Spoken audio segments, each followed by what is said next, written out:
Welcome to Blog Talk Radio. Please enter your host PIN. When finished, press the pound key.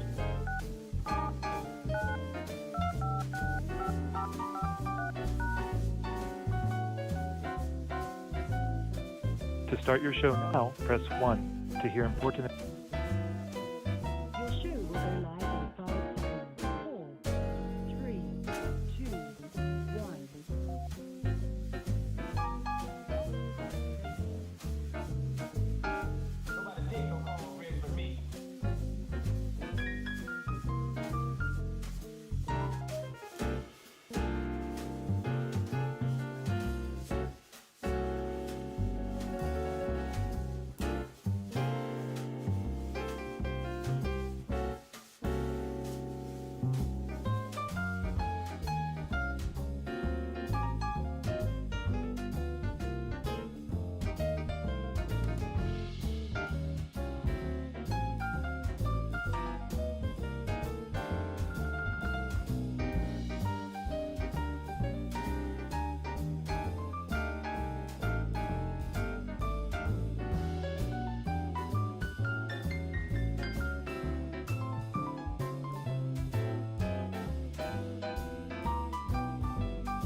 All right. Are we good here? Are we good? Looks good, Johnson. Looks good, Johnson. What up, people? How y'all doing? What's going on, world? My name is Tim Black. Welcome to all the Johnsons to the Tim Black Show. Glad you could be here. Looks like we're live. Settings look right. Let's see how my people are doing on YouTube, Facebook, and Twitch. What up? YouTube, Facebook. We're on Facebook. Okay. Hey, what's up, Facebook? How y'all doing? There we go. We're on Facebook. We're looking good on Facebook. You guys hear me? You good? What about YouTube? No, Tim, you don't have that loaded up yet. Gotta load up YouTube. What's up, YouTube? It's streaming, but I can't see it. Got a couple steps. What is going on? What's happening? Notice not for kids. You better not bring your kids. Don't bring your kids. All right. And boom. And boom. Okay.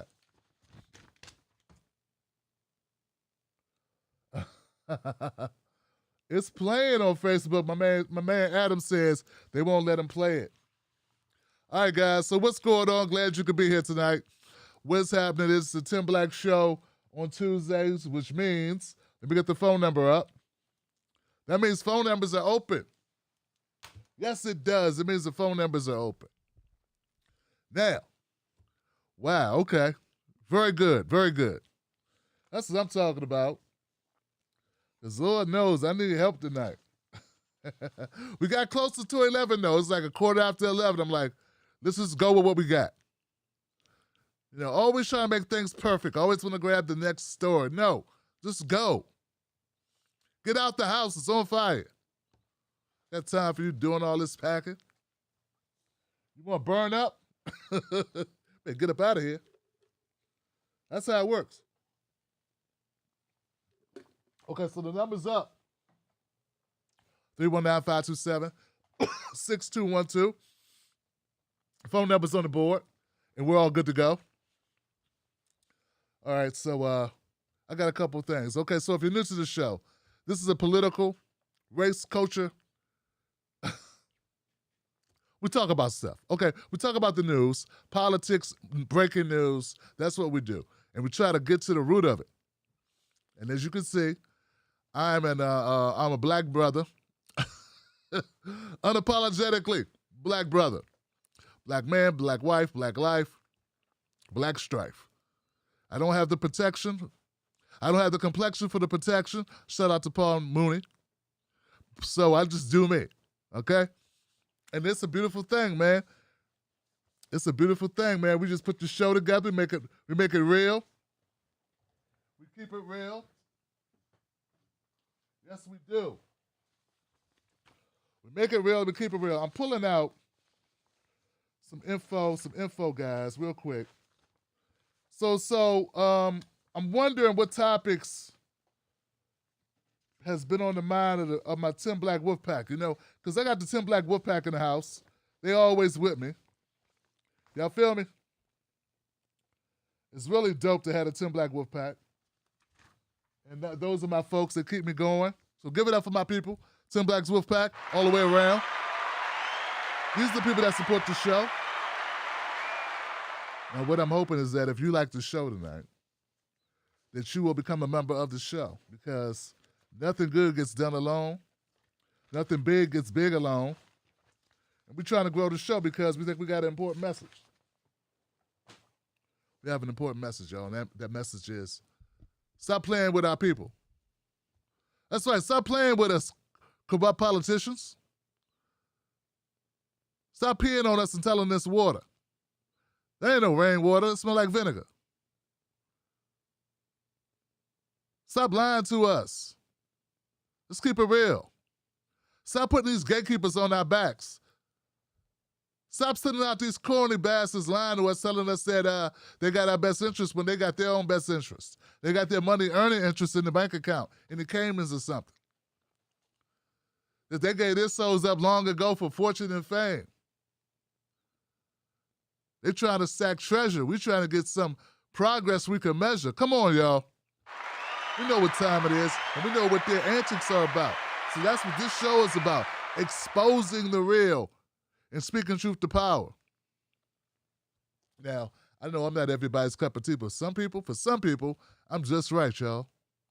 So that's what time it is, man, and I got my wolf pack with 10 Black Wolf Pack. The Johnsons are in the house. We're all Johnsons. We staying together, y'all. Yeah. Yeah. I'm telling you. So share this on your social media, man. Let them know. Let them know brother's still here. I mean, it is what it is. You know, it is what it is. You know, they ain't gonna, you know, we don't have to get everybody. That's the thing, man. That's the beautiful thing, man. I learned it, man. Someone ever give you great advice, but your mind was too stuck on your own ideas to really listen to what you were being told? Okay, so it's happened to me, man. It really has, John. So ladies, sisters, brothers, ladies, gentlemen, Johnsons, I've been there, man. I was told, Tim, be careful of the audience that you attract. Be careful. And I was like, what you mean? They're like, bro,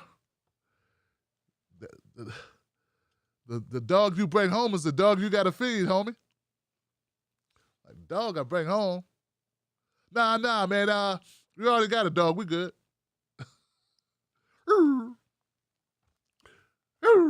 Over the head, you know what I'm saying? At the time, I was just like, get the numbers up. Get the numbers up. And now the numbers is going down. Now the numbers is going down. That's because I decided I know my place in the world. It's a beautiful thing when you know where you fit in, man. Yeah, you know who you are. You know why you're doing it. Others ain't figured it out yet. That's okay. They'll figure it out. Just know this. When I was trying to figure this game out, I didn't have a Tim Black doing it for me. Yeah, these people, they have an example. They can see me and they can go, okay, oh, that's a beautiful thing. Because there was no Tim Black. You guys don't get it, man. This is a very thin space for independent media. Talking politics without the back of the MSNBC and CNN? What?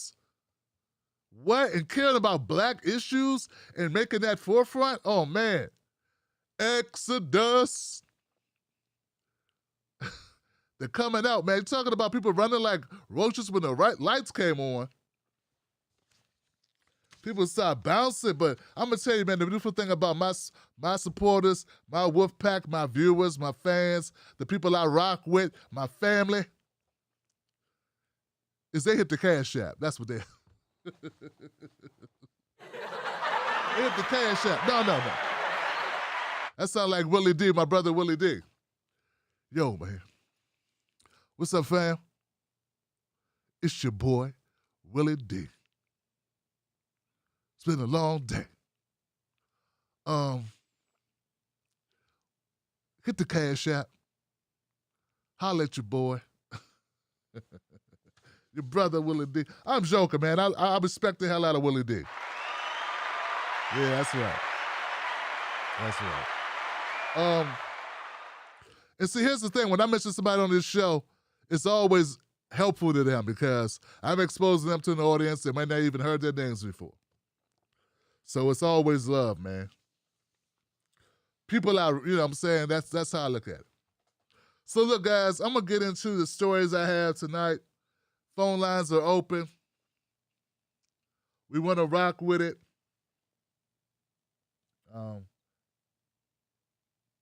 Let's go. Let's do it. Okay, so I did put this up, right? Chuck Schumer made an announcement. He said he just put a bill on the Senate floor from Senator Markey, and Senator Tina Smith to make Juneteenth a federal holiday. It passed the Senate. Next up, it should pass the House, then to President Biden's desk for a signature. That's right, guys. Yay! Woo! A bill to make Juneteenth a federal holiday clears the Senate. Yeah. That's right. So, Juneteenth, if you guys don't know, that's June 19th, 1865 was the day when it's designated as the day of the commencement of the freedom of the slaves. That's the day that it's the commemorative day when slaves are actually free. A lot of people were slaves who didn't know that they were free. Now, this happened supposedly in Galveston, Texas. A Union general rode into Galveston, Texas to announce the Civil War was over, the slaves were free, and everybody applauded. Yay! And now, 1865, 1965, 2065, okay, 150 years later, a little bit more than that, 154 years, I guess. I'm trying to do the math in my head, maybe 55? 55? All right. They want to make this a holiday. Now, look, first of all, guys, I'm going to say this boldly, right? That's great for y'all. I mean, you know, for the country.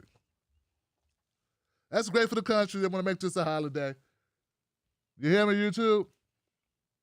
That's beautiful. Fantastic. That's a beautiful thing, right? Here's the thing, though, guys. Why is it so easy to get this done? You know why it was so easy, right? Why do you think it was so easy? I mean, it passed the Senate. Passed the Senate with no problem, man. No, I didn't hear any arm twisting. No one's been talking about it all week about how hard it was to get done. Nobody had to offer Joe Manchin their firstborn. Kristen Sinema didn't have a problem. What's the votes on this? How close was it? I can't even find the votes on this. There's no names listed about what the.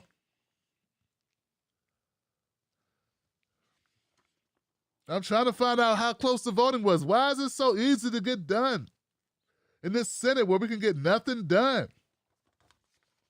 Why?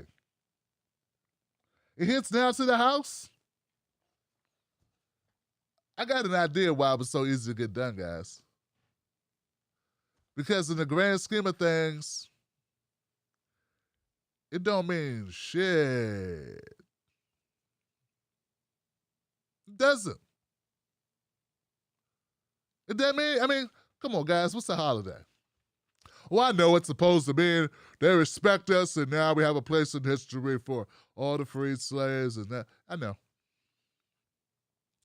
I'm not saying it doesn't serve a place. I'm not saying don't do it. I'm saying I'd much rather have reparations. Oh, now you're going to get some opposition. So they don't want us to deny, no one's going to deny slavery happened. When we start talking about the descendants of the slaves who didn't get 40 acres in the mill, which was the agreement, who started off with no homes, no food, ended up working on the same plantations they were freed from, who built this country for free for hundreds of years and got nothing for it. Not a salary, not a stipend, not a per diem. They got to work some more and for their kids to be treated like cattle. Their descendants who, for the next 100 years, were under Jim Crow, ran out the South by getting lynched and beaten and thrown into jail to work as slaves all over again on the same damn plantations they were freed from. If we say, hey, my parents were slaves, we built the country, and we don't got nothing to start with because you didn't give my parents nothing to start with. They say, nah, we can't do that. We can't do that. Then you're going to have your ass an argument. Then we'll see if it passed the Senate. Shit, passed the Senate, it wouldn't even pass the House.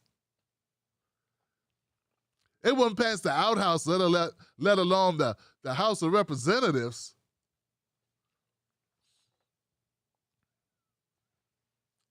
I'm keeping it 100 with you guys. I don't give a damn about Juneteenth being a federal holiday. What good is having the American descendants of slaves pretending to respect them when you don't respect their ancestors? What good is it? I can only imagine if we could go back in the time machine, they would rather have their 40 acres in the mill. You know how much that would be worth? Any idea how much that would be worth today if we were able to keep it, if they had bombed it, destroyed it, stolen it? The land we were able to accumulate. When we did actually purchase land, white people took it from us. Stole it. Threatened us, killed us, ran us off our own land.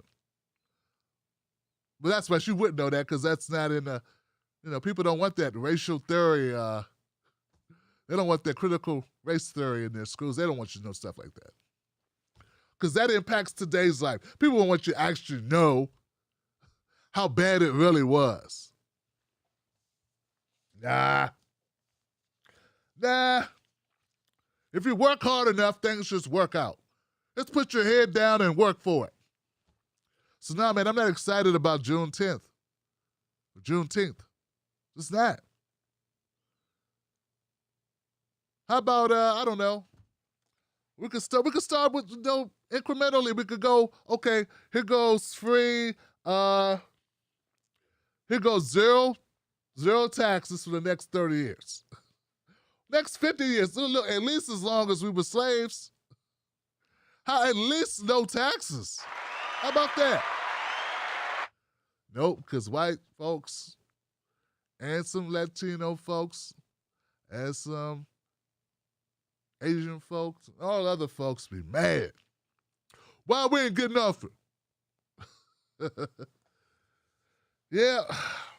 And I mean, you know what? I'm not even going to say that. There's some people that would support it. What I'm saying, guys, is the reason why this bill passed is going to move swiftly through the House of Representatives, and Joe Biden's going to break a nail, dislocate his wrist trying to sign it so fast, is because it's an easy layup. It makes you look like you really care, and it doesn't cost you nothing. Because you're not asking anything, they're not demanding anything, and you're not giving anybody anything. It's symbolic as hell. It's almost as symbolic as putting Harriet Tubman on a $20 bill.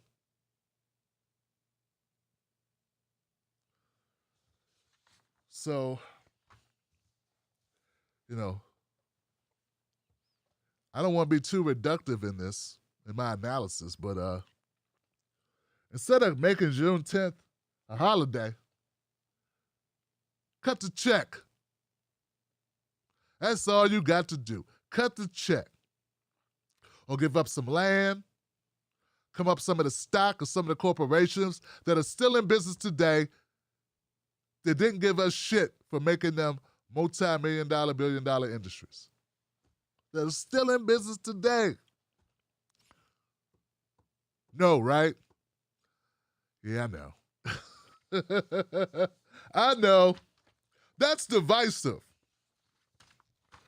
I done done so many videos on this. I'll just say this, man. If somebody burnt down your house or stopped you from building your house, you want them to fix that. And that's exactly what America did to us. To my ancestors. And if you did it to my ancestors, you did it to me, because without you doing that to them, maybe Tim Black wouldn't have to start from the bottom of the bottom of the bottom. And Tim Black's kids wouldn't have to start from the bottom of the bottom of the bottom. Anyway. All right. And you know what? And anybody went on the news today talking, anybody just making a big deal out of this, who are you fooling? Who are you fooling? Stop pretending people that have, like, I'm not talking about these people that are fooled by, spectacle. But what critical thinker who looks at the hard economics, who looks at the numbers, who looks at all the issues we have in this country, goes, let's focus on this. No, that's not what needs to be focused on, y'all. I'm sorry. It just can't be. So, once again, I'm end it here. I'm just going to say this. I support it because, hey, who am I? It ain't like that. It ain't like I get a vote. But fine, good. Make it a holiday. On to the next thing. Let's go ahead and get this reparations bill done. And look, I don't need no study. I need you to cut the check. And let's go ahead and get some health care done and some, let's clean this war up. Let's clean up these black areas with this horrible environmental injustice going on. Lead in the water, lead in the paint, lead in the walls.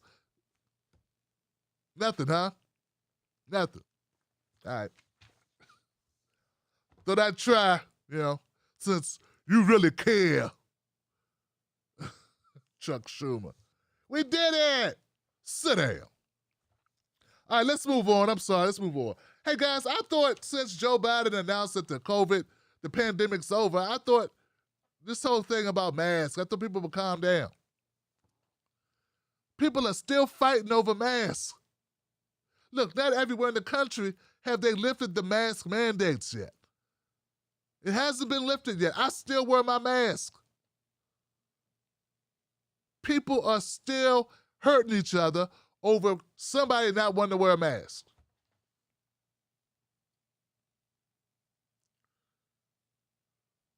Man, we got problems, y'all.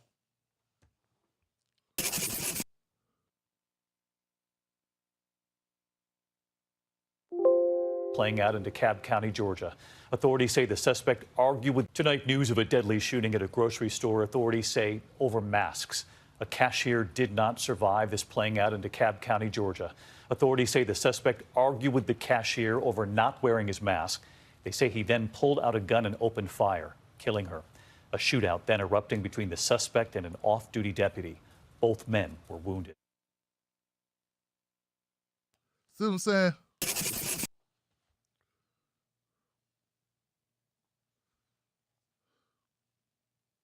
So senseless.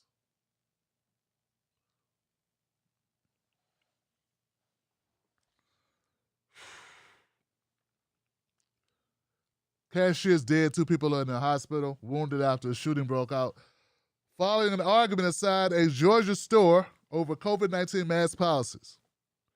It took place Monday near Candler Road in DeKalb County at a Big Bear grocery store around 1:10 p.m. Victor Lee Tucker Jr., 30, of Palmetto, Georgia, entered the store. The cashier identified as 41-year-old Laquita Willis.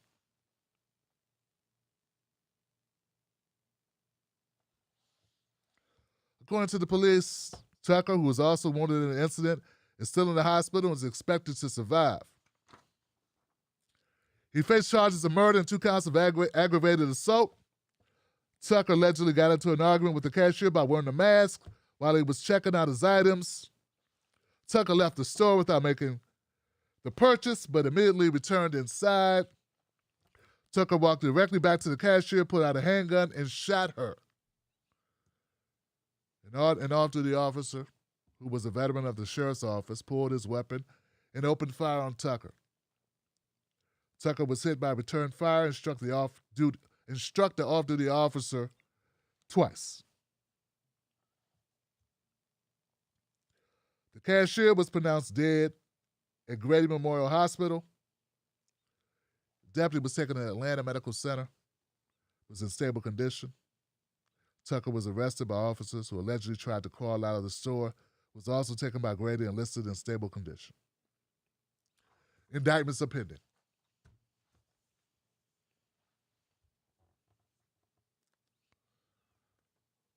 I don't know everything that's wrong with people, but I know one thing that's wrong with people. We got some spoiled ass, violent ass, grown ass children running around. Look at that. It was a pandemic wiping out people all across the country, all across the world, and you survived the bulk of it. Just to be killed doing your job at the Bear grocery store by a man who's able to come and go as he please, go to another store, or put on a piece of cloth on his face, which is store policy, not her policy. She worked the cash register. She don't own the store or own the chain. Just doing her damn job. Took her life. This is where we are, Johnson. This is who we are. Don't let anybody tell you this is not who we are. Oh, these are just bad apples. I covered too much of it for you to tell me it's a bad apple. We got a bad forest out this joint. We got mountains of bad apple groves. Understand what I'm saying? Senseless. Senseless. I want to give my condolences to the family of Laquita Willis. Why won't they go back to work? No, they all don't want to work now. They're so lazy. They got that unemployment. They don't want to go back to work. Laquita Willis went back to work and she got killed. Trying to tell Victor Lee Tucker. Now, I would make some assumptions here about Victor Lee Tucker, but you know, things can be deceiving. I have a gut instinct telling me a little bit about Victor Lee Tucker, but I okay. Daggone it, you're not gonna tell me to wear a mask. My condolences to Laquita Willis, her family, her friends, possibly her children, possibly, how old was she? 41. Possibly her grandchildren, possibly her spouse.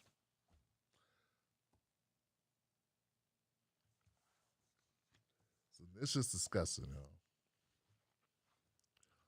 Well, since you already discussed it, I got another piece of, I got a video clip to share with you. Now, it's not long, but it's rude as hell. Oh, it's rude as hell.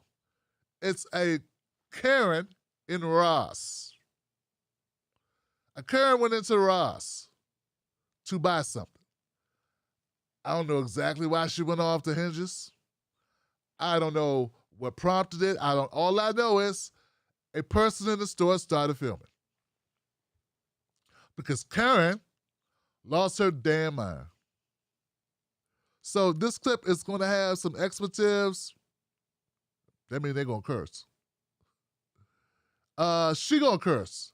The manager's going to act like a upstanding citizen.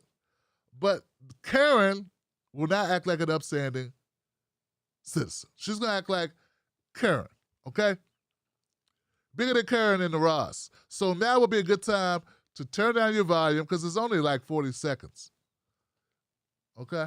But I'm going to play it, and I'm not going to beep it because you need to know what your neighbors and your friends are really like. Playing out in DeKalb County, Georgia. Prejudice, ignorant, nobly motherfucking bitch is what you are. Please leave. Oh, I'm leaving. Please leave. I mean, You're gonna be leaving soon too. I promise you that, you fucking no good bitch. Okay, that's fine. You guys want to Bye. Have a good call day. racism? Bitch, you're more racist than Don't- the fucking. Sorry, guys. I just realized she's not wearing a mask. How much you want to guess it's about a mask? Sorry. Prejudice, ignorant, nobly motherfucking bitch is what you are. Please leave. No mask on her face. Maybe that's it. I'm leaving. Please leave. I mean, You're gonna be leaving soon too. I promise you that, you fucking no good bitch. Well, I don't know. I guess maybe she doesn't have to wear a mask. Maybe a muzzle. Something so she can't talk. Okay, that's fine. You guys want to Bye. Have a good call day. racism? Bitch, you're more racist than the Don't- fucking white person okay. ever there is. Okay. Fuck you, you fucking Okay. black bitch. Okay, that doesn't bother me. Fuck you. Okay, have a good Okay, it doesn't bother you. Uh-oh, gotta come back then because we want you to be bothered. Because when we get mad, we say what we really think about y'all. day. Don't dance around on your porch like a fucking monkey, whore. Get out. Yeah. Yep.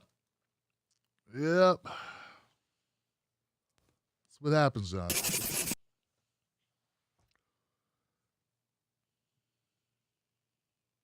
Now, one good thing is that Karen didn't use the N-word, but she used every other word to substitute the N-word. You could just tell that's what she wanted to say. She was just like in it, like, oh, God, oh. She probably said it all the way in the home on the way. She probably said it in the car on the way home, just in. Yelled it, just made the windshield crack saying it so much. It's not clear when or where the incident took place or what caused the incident or how it escalated to the level that the white woman yelling and making a scene in a clothing store. According to one of the original reports, the incident happened in St. Louis, and there's an active GoFundMe for the manager who's going through tough times during a pandemic. Here's the thing, y'all. And I mean this with all sincerity. Everybody who's given to this GoFundMe, and I have not looked up the GoFundMe, but why are y'all giving her money? I'm glad you're giving her money, but why are you giving her money? What's the real reason you're giving her money? Come on now, why are they really giving her money? They're giving her money. This is my synopsis. This is what I think, right? I think they're giving her money because she live in America, y'all. And it's hard being black in America. That's why they're giving her money.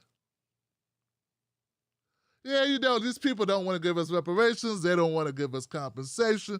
They don't want to try to close the racial wealth gap. But if you go ask any of them, Chuck Schumer, Mitch McConnell, Ted Cruz, Nancy Pelosi, hey, want to switch? They'd be like, what? Switch what?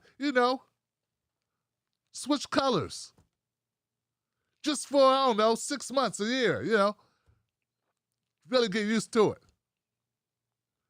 Hell no, they wouldn't switch colors. Hell no. See, these people that want to pretend like, oh, it's just all about pulling yourself up by your bootstraps. And, oh, man, they can't, it's no big deal. And we got such a, Bill Maher just did this thing. I covered it. One of my favorite videos of the last week or so was on Bill Maher, making these claims that America's come so far, we've progressed so much. That's only because we were doing so bad. Like, people were getting lynched in broad daylight with cops standing by watching. Now we get lynched by cops in broad daylight with citizens standing by recording it. I guess that's progress somehow. Hell, they took pictures when they were lynching us before. All right, my point is this, guys. People know how bad it is. They just want to deny it. And the proof is in the pudding because not a single person, not a single one of these liars will want to switch places with Timberlake or this manager. And that's really why they're giving them money. Because when they see this video, they feel bad for her because they know that's a hard existence. It's hard being black in America, and it's hard putting up with this type of shit.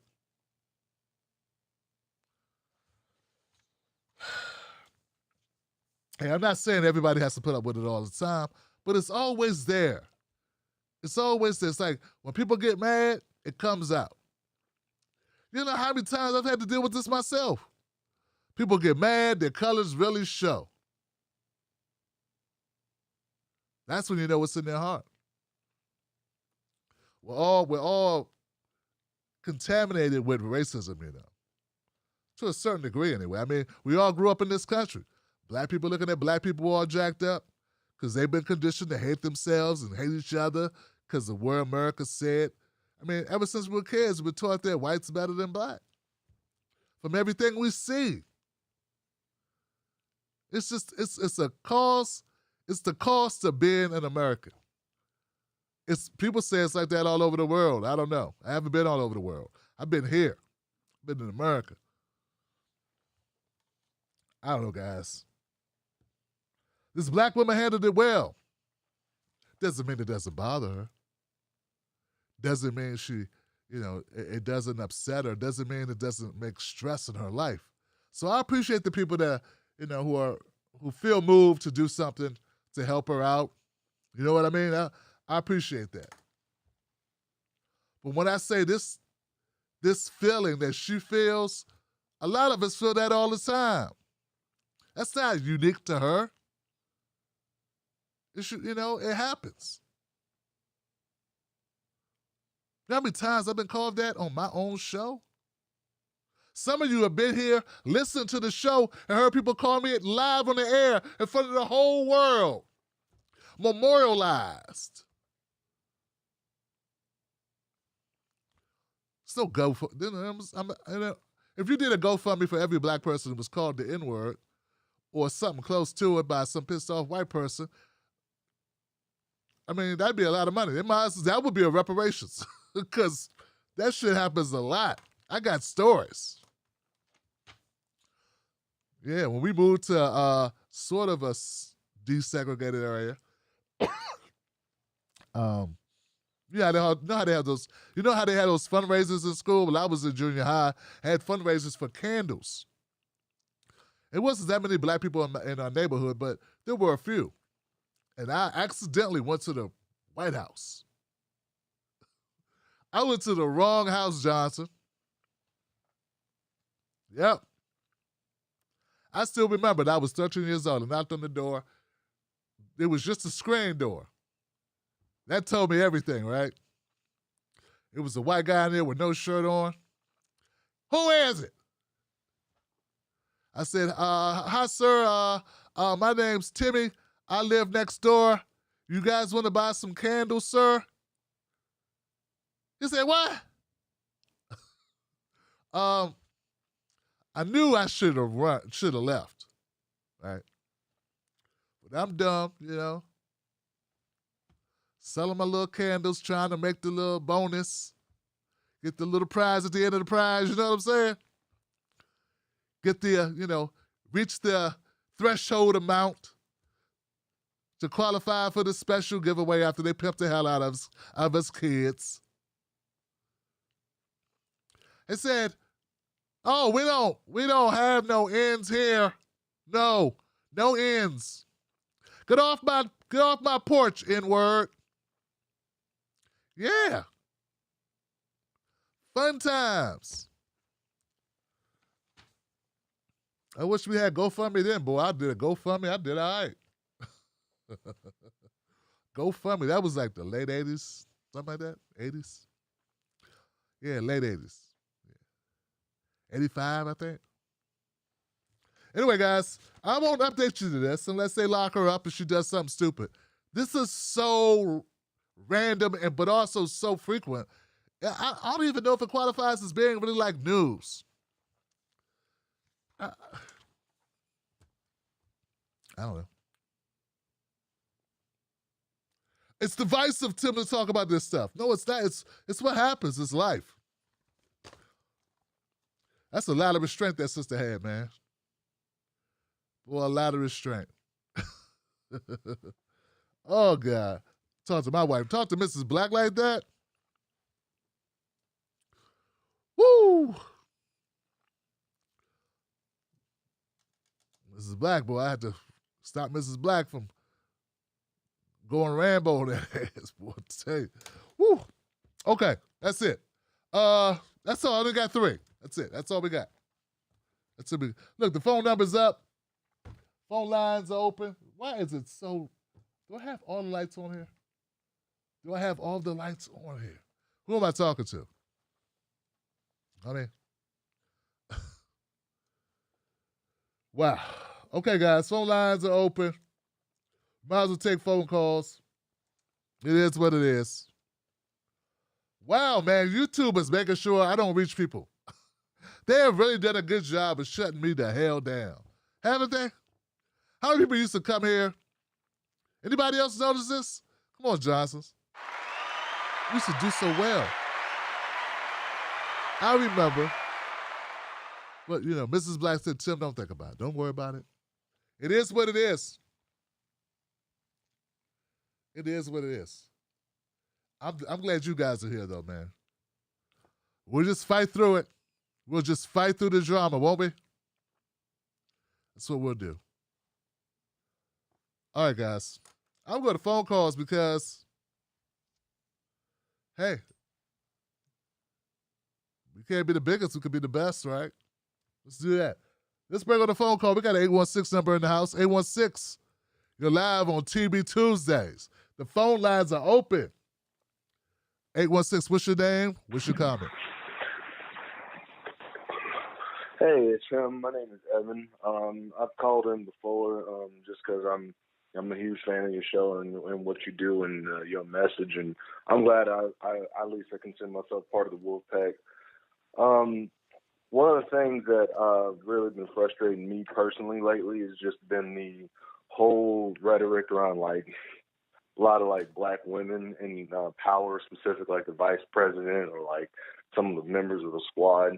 And I remember back in when Obama first got elected. Now I'm also like 25, so I was in middle school, the same age you were when you got called the N-word back in the late 80s. Like I was the same age pretty much when Obama got elected.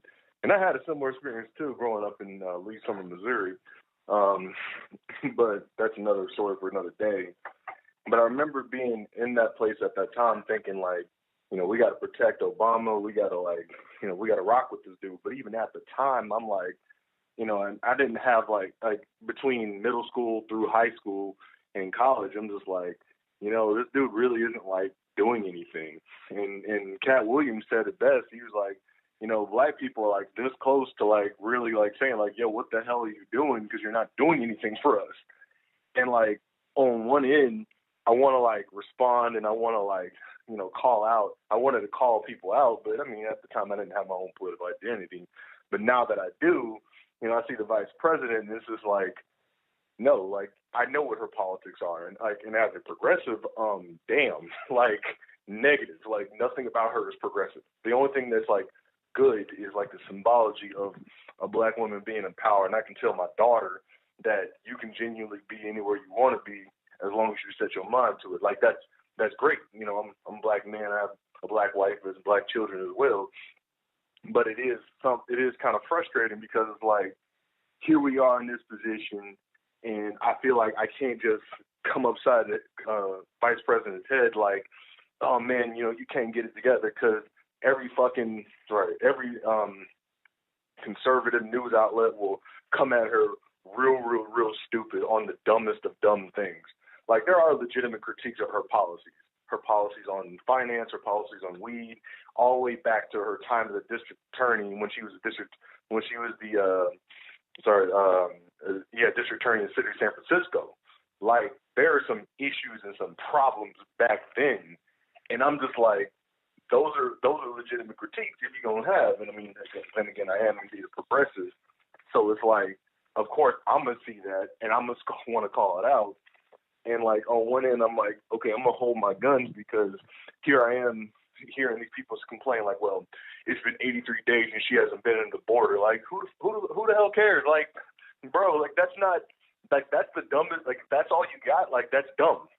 I mean, that's just like the whole, like, they passed the thing for Juneteenth. Like, that's great. That's cool. Like, it's not going to do anything. A federal holiday, cool. I'm a federal employee too. Maybe I get a day off. But, like, it'd be nice if we all got, like, a bump in pay, but that's not going to happen. You know, that's just the stupid stuff that I see, and it frustrates me too. And what frustrates me even more is Cori Bush, because, I mean, I'm, as a native of Missouri, and she's not in my voting district. She's from St. Louis proper, and I'm from Kansas City, and that's like on the east side of the state. And it's like, I'm sitting here as a progressive thinking, oh man, like the squad, you know, they were all right, but Cori Bush, now that is a real one. Like, she's not just from, like, you know, the nice part of St. Louis that Ezekiel Elliott's from. No, she's from St. Louis actual, like the real part of St. Louis. You know, she really been through some stuff, and I was like really like excited, because I'm like, oh, this woman is gonna come out here, represent the Show Me State. She's a strong black woman. She's been through the struggle. She's been in the gutter. She knows what it's about. And then I hear her go on an interview talking about, like, I think it was a $15 minimum wage vote when they were trying to get that stuff passed in either the reconciliation bill or the COVID relief bill. And then she was told that Ayanna Pressley was like, well, you know, you always vote alone. Like, I'm hearing that. I'm just like, look, I know we're both, like, her and I are a product of Missouri public education, which isn't the greatest in the United States of America, but you're not dumb. What you just said was dumb. Like, that is a very stupid way of looking at policy, bro. Like, and then I look around and I see the rest of these people folding, wilting, capitulating, trying to go with the normal neoliberal agenda. Then you see people like Jim Clyburn kneecapping Bernie Sanders, who if we're going to really tell the whole truth about Senator Sanders, like, in the world of progressives, in the world of, like, socialists, he's like a social democrat. Like, he is at best FDR. And FDR wasn't exactly some socialist. FDR was just like, I'm a politician who's trying to get elected, like a modern neoliberal, but he understood where he was at the time, and he got elected 3 times in a row. And Bernie Sanders is kind of that vein, who's way more left than Joe Biden, who's a straight-up Republican. And here I am looking at these squad members thinking, especially Cori Bush, like, you know, damn, man, like, you were supposed to be it. Like, damn AOC, damn Ayanna Pressley, Cori Bush, like, you were it. Like, you were the one who I was supposed to have faith in. And, like, I can't believe in her, like, because she folded when it counted the most. And I'm not saying she does it all in every single issue, but it's like, bro, this is the one time we had a real chance to really fight, and you didn't swing. If anybody was going to swing, even in rhetoric, like, you were in the streets in Ferguson, Missouri, when Mike Brown got shot. Like, you were there getting tased and beat by the police, and here you are folding. Like, what the hell? Like, Like, she All was right. really, like, she was homeless. Like, she's been through it. Okay. Sorry. Perfect, But, perfect, brother. I gotta stop you there, Evan, but I appreciate the phone call, man. Give me a chance to respond to that. This is important. We need to respond to this. Thank you, Evan. Thank you, brother. Thank you. All right, so we listen too much to people who tear down other people. Too much listening to other people tear down people, man. I already know where this rhetoric came from. I already know where you got this from. I got you. You just said, I don't know Corey as well as you do. Now, I interviewed her on this show. I supported her candidacy. I tried to do what I could do to help her get elected. But you just said she comes from the neck of the woods where she knows what's going on, right? Okay. You just said she got her ass kicked in Ferguson, right? Right. I know for a fact she helped tend to the wounds of demonstrators in the streets to zero fanfare, right? She wasn't touring the country, driving around, getting flown around from event to event, trying to get on, trying to blow up her name. This is what she was doing locally. Right? Right. These are things you said. And then you say, oh, but she's not real. You just said she was, man. You just said she was real. Instead of saying to yourself, what would make a sister who was that strong, who watched other Ferguson protesters die, had friends that died, because I know her story a little, who you said was out there tending to cuts and wounds. What is it about our fucking system that would have a system like that give an inch? What is it? Instead of you looking at the system and saying, what is the system doing to my sister? You look at the sister and say, why is she fixed the whole fucking system?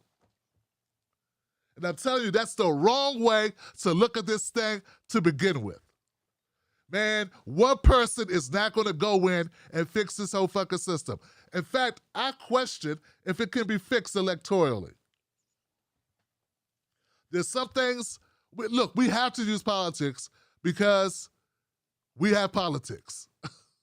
There are things we can't get done just by being in the streets, just by a vest strike, just by civil disobedience, just by direct action. There's some things we're going to have to do. Some things are going to require legislation. Okay? But I don't think that's everything that we're going to need. And we cannot look at these individual people. Cori Bush been in Congress 60 seconds.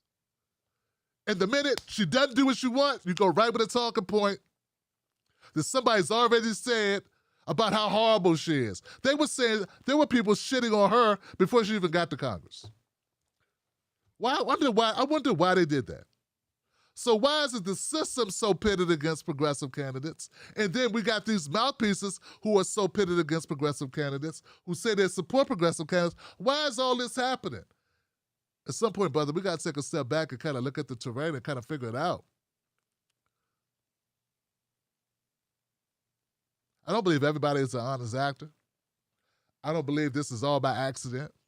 I don't believe that people that we know, you just said, you know for a fact this person was in the trenches. I don't believe that person becomes a sellout overnight. I don't believe it. I think that's really tidy, and that's really quick to say. I think it's really quick to draw that a conclusion. But I don't think that's how people operate. I mean, unless we're just saying we have no faith in anyone, and that's fine. But what I'm saying is, what are the conditions that create people, that transform people so rapidly? Maybe a gun to the head? Maybe being in a corrupt system where people say, hey, this is the way you have to do this in order to be effective at all. I don't know. But I say this. Judge people on what they do. Judge people on what they do, I guess. But we cannot put all our pressure on these people, man. I don't do it. I can't imagine. This is why, Nina Turner is going to she's going to call in on this show on Friday. I support Nina Turner. I've been supporting Nina Turner for 5 years. I've interviewed her how many times? 10 times? 4 of them in person. Literally in person, talking to her in person. In South Carolina, in Chicago. You know? I don't believe she's been faking it for 5 years that she wants Medicare for all. Her mother died when her mother was 42 years old because she didn't have insurance. She raised her siblings. Struggle from Cleveland. I don't believe that she's been pretending that she wants Medicare for all in mass incarceration. I don't believe she's pretending. I don't believe she's been pretending all this time. But damn it, man, what I don't want to see happen is every time we get people in, as soon as if they don't revamp this shit system that's been garbage for at least 200 years, if they don't do that, then immediately immediately people are going and saying it's their fault. I think we got to have realistic expectations of what we can get done with such few people. I think we have to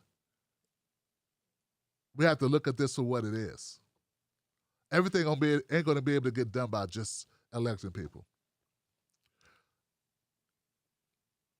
I think we're going to have to start getting active ourselves as far as changes we want to see made in the system. We're going to have to get more involved. Besides sitting back and looking at Cori Bush and looking at Nina Turner, looking at Bernie Sanders and going, what aren't they doing? Why they didn't fix this for us? Why they didn't make this shit better? Why didn't they? It's like people that say Bernie didn't even want to get elected. They have nothing to base that on. It's just how they feel. And I know it gets a lot of views and people like it. People make a lot of money. A lot of money's being made saying a lot of things. But if you want me to believe that Cori Bush and Nina Turner, that these people have been lying for the last 5-6 years, and that Cori Bush wasn't in Ferguson, that she doesn't believe what she told me she believed, well, I don't believe that you're right. I disagree with you. I know this situation is enough to make people be pissed off, to be angry, to feel betrayed. I get that. That's what they want you to feel too, by the way.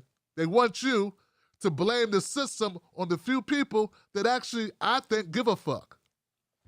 Who are not totally contaminated. I mean, how could you become contaminated in 6 months and not be the person you were 6 months ago? Like, what was that? Like, what is that? Maybe, I don't know, maybe there are some environments that do that to you. Jail would be one. You know what I mean? But what kind of environment makes a person go from zero, I don't know, to do a total reversal? So I don't think that's accurate. I'm not saying you're wrong to feel upset. Be upset. I'm not saying you're wrong to be angry. I respect your anger. What I'm saying, I think it's misplaced. And I think some people have been misplacing it on purpose. I think that's their role. I know it's a lot more lucrative than what I'm doing. I know that shit. We all know that. It's a lot more lucrative to blame them, right? It's a lot more lucrative. It definitely garners a bigger audience. People feel lethargic. Not lethargic. They feel exhilarated. You speak to their anger, and you just feed that thing. You just keep loading that coal in the wood. Keep putting the logs on the fire, man, and keep it burning. It's a beautiful thing, man. It really works. Does it help anything? I don't think it does, Johnson. I think it does the opposite of help. That's what I believe. I'm not going to give up on Cori Bush. I didn't elect her, but I'm not going to give up on her. I think her heart's in the right place. I hope we can have more Cori Bush type congresspeople in office. I think that's part of the problem. I think D.C. is toxic as hell. I know D.C. is toxic as hell. I know politics is horrible. I know it. I don't want, people say, Tim, why don't you run for something? Motherfucker, I grew up in D.C. I've worked as a contractor in the federal government. I've seen it up close. I know how cutthroat it is. I know how backstabbing it is. I know how horrible it is. You have no idea how scheming and conniving this system is. I think we got an uphill battle all the way around. And the least people that we should have been indicting, in my opinion, are the very few people that I think authentically are really trying to fight this shit. I don't think she changed that quick, man. That's too quick, man. Unless you got multiple personality disorder. I just don't believe it, man. I know it's convenient to say that. I can't defend her as a human being because I don't know her that well. I didn't grow up with her. You know what I'm saying? But that's not the sense. I don't get that sense that she's just a horrible, shape-shifting, whatever people want to call her. I just don't believe that, man. I just don't. She seems authentic to me. And just because the results that we want, we're not seeing right now, I don't think you can hang that on her head. There have been people that have been in Congress for a lot longer than her who have actually done some things that maybe you could be a little bit more, I'm going to leave it there. That's just my opinion, man. This is all just opinion. My opinion is based on my experiences. Your opinion is based on your experience. But it sounds like there's nobody that you like. There's nobody in politics that you respect. There's nobody in politics doing what you want them to do. The only solution for that is you get active in the street, bro. You know, I for one think that the problems that we have in this country are too big. I can't pull my focus off politics. Totally. It's like I gotta have. I believe it's part of what's needed. It's not the only thing. I'm gonna go next call. 573, you're live. What's your name? What's your comment? Oh, what's up, Tim? This is Luke K. I was just calling in just for a few quick things. I guess, yeah. So what I wanted to say was the country's racism is pedagogical, so our counter-strike has to be as well. There's not going to be one person that's going to get in there and flip the table. Like, the table is an institution. The table is a system, so a systemic attack is what is required. So that means we do need to start focusing more on things like mutual aid and, running our own candidates or, starting up our own, trade with other black and brown nations across the world, remigration, things of that nature. We need to start making some asymmetrical moves on the chessboard, so to speak, like, to stretch the metaphor, like the center of the board is kind of taken already, so we got to kind of try some different angles. We can go in at this, expecting, we got a real one in there. Wait, everything's not fixed yet.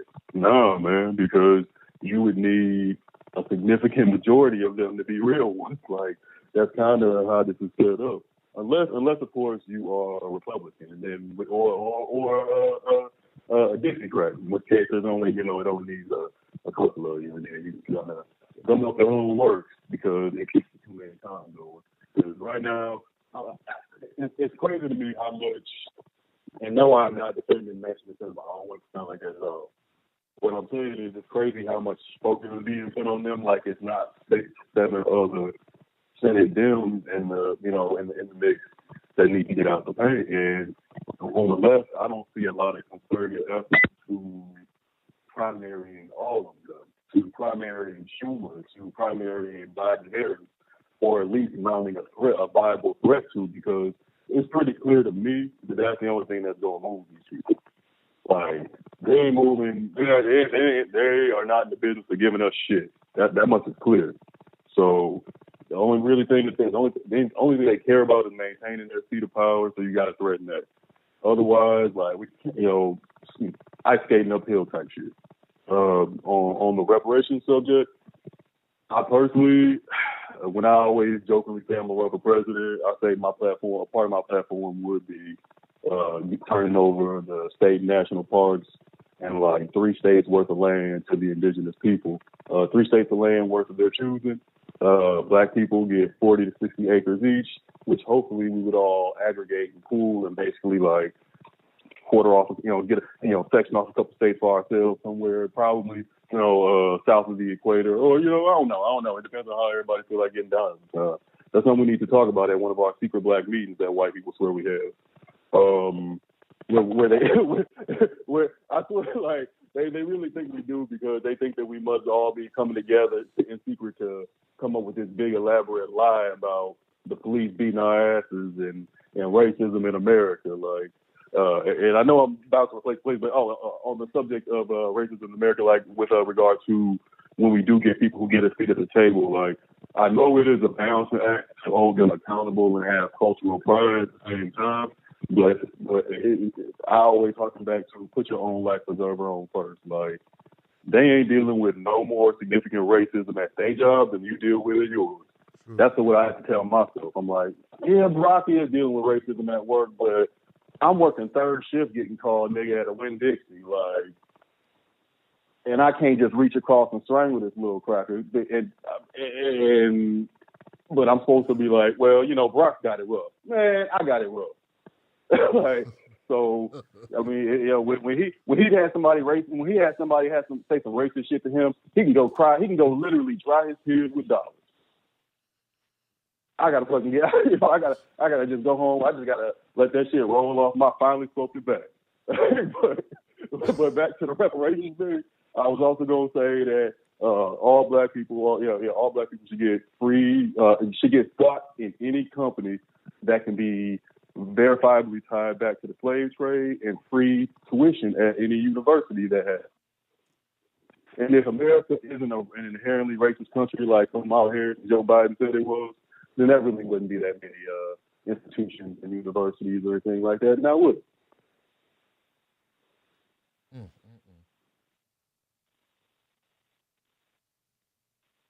Oh, damn. Hey, Lou, give it up for Lou Kane, y'all. I don't know what happened, but, man, I hate when I got to try to defend people, man. But I'll say this, man. I understand, just to piggyback off what Lou Kane said, man. Thank you for the call, Lou Kane. I get it, man. People are frustrated. I just wish we could be a little bit more constructive. Ain't no saviors, dog. We the saviors. Get what I'm saying? Ain't no heroes. We the heroes. You know? If you ain't learned that from Barack, there's some things people can do, but they can't do it all, man. We're going to have to get our hands dirty. We're going to have to get busy. We're going to have to get involved. We're going to have to do what we can locally for our communities, for our children, for our neighbors. That's how I see it, man, because this system is that bad, bruh. It's that bad. That's how I see it. And anything else is fool's gold. We need money out of politics. Most of the time, Congress people's time is spent trying to fundraise so they can get reelected. You know that, right? Well, that's the deal, man. Because the money in politics thing is the to me, one of the biggest hurdles is just the money in politics. But that's another thing. I'm glad Luke Kane brought it up, man. I'm one of those people that support it. Like Paula Swearinger, for instance. If you didn't bring Paula Swearinger on and you have a platform, then don't talk shit about Joe Manchin because you didn't try to stop him from being in office. You know what I'm saying? We got people who want to make money off talking about politics, who want to complain about how horrible the Democrats are when we run candidates like Paula Swearinger, didn't even bring her on their platforms, didn't even try to boost her, didn't even try to support her, and then when we get Joe Manchin, they want to make money off talking about Joe Manchin, it's horrible, how horrible the Democrats are. But see, I actually brought Paula on several times. I consider her a friend. So, because I'm not just trying to get views off the do-nothing Democrat Party. I'm trying to replace them motherfuckers. But still, we got people that watch these shows, support these podcasters or these whatever they are, right? People that talk like me and talk this shit, who did not actually get involved in trying to replace horrible motherfuckers like Joe Manchin. But now make all this money and piss you off and get you more upset and rile you up about this guy being in office. But they did nothing to try to change that shit. Joe Manchin didn't get banned last month. That motherfucker been banned for years, dog. So if Joe Manchin been banned for years and you weren't really actively trying to replace him, what are you talking for now? And I'm not talking about you, I'm talking about on the grand scheme of things. That's why I say this whole thing is fixed. This whole shit is corrupt. It's people just trying to get their money out of this shit, man. Think about that. I wanted Nancy Pelosi gone. What did I do? I supported Shahid Buttar. Twice! There are people trying to tear him down because they read an article somewhere. Then when Nancy Pelosi gets reelected, they talk shit and make money off videos talking about she's back in office. And why didn't the squad do something? Why didn't you do something? We got a go-along, get-along gang in the Democratic Party, a go-along, get-along gang in independent media. It's a bunch of go-along, get-along bullshit. And people picking up money and putting it in their pockets and then talking shit. Get what I'm saying? You should not be allowed to... You frustrated, I'm frustrated too. I'm frustrated that people buy into it. That people buy into it. I do not think Cori Bush is God. I do not think Nina Turner's God. I do not think Jamal Bowman is going to change the world by himself. I just do not think these things, Johnson. I think they're one piece of the puzzle. They're a positive person in this. And if they don't do what I want them to do or what I support them to do, then I reserve the right to withdraw my support. That's all you can do. That is all you can do, Johnson. But I try to say the majority of my fire for the people working against my best interest. And if you feel like this person or that person is not working towards your best interest, you know what to do. And that's all we can do. And that's how the system's set up. It's a corrupt system. That is all you can do. But I understand the frustration, man. That's why I say, man, I'm gonna be involved. My goal is to take 10 Blacks Wolfpack and get involved locally to give people the tools and resources to do things locally, to educate others, so that we can actually build a movement. That's my goal with what we're building here. And I got some things going on that I'm trying to build out now. It ain't easy because I got YouTube working against me, Facebook working against me. I got to work around all of these obstacles in order to do it. You know what I'm saying? But that's the goal, man. Barack Obama, man, I'm going to go on to the next call. I ain't going to comment on that one, man. I'll just say, I just said I wasn't going to comment. I'm going to next call, man. 312. 312, you're live. What's your name? What's your comment? Hello. 312, you're live. Hello, can you hear me? Yeah, you're live. Hey, Mr. Black. Can you hear me? Yes. Okay, sorry about that. I didn't know if you could. Well, anyway, my name is Alicia Barnes. I've called once before. The first time I called, I had like a really lame question, but I was curious and I was really nervous. And today I actually sent you a tweet. You probably didn't get it because I know y'all be busy and stuff. But the reason that I'm actually giving you a call today is because it's probably off subject from what you're talking about. I have a situation that's going on. The mayor of this city, used to be the mayor, Rahm Emanuel, actually met me when I was in a homeless situation with my 2 kids. And he actually let me talk. Well, I talked to him face to face because he was down at the local library. And I happened to be able to talk to him. And so he hooked me up with his assistant, and she made some calls around. And a week later, I had an apartment. Well, at the moment, I'm still in that apartment. That was 2015. I didn't really like Rahm Emanuel, like most people didn't. But after I met him personally and found out that he was an actual person, I realized that, he's a cool guy. I mean, he did get us our apartment and everything.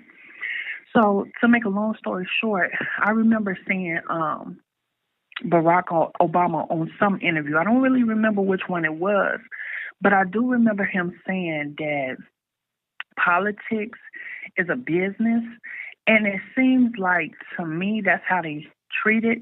Like they're different in person, personally, but with their politics, they really seem to go with their constituents or the people that support them, or I guess in some cases, many cases, like pay them for their loyalties.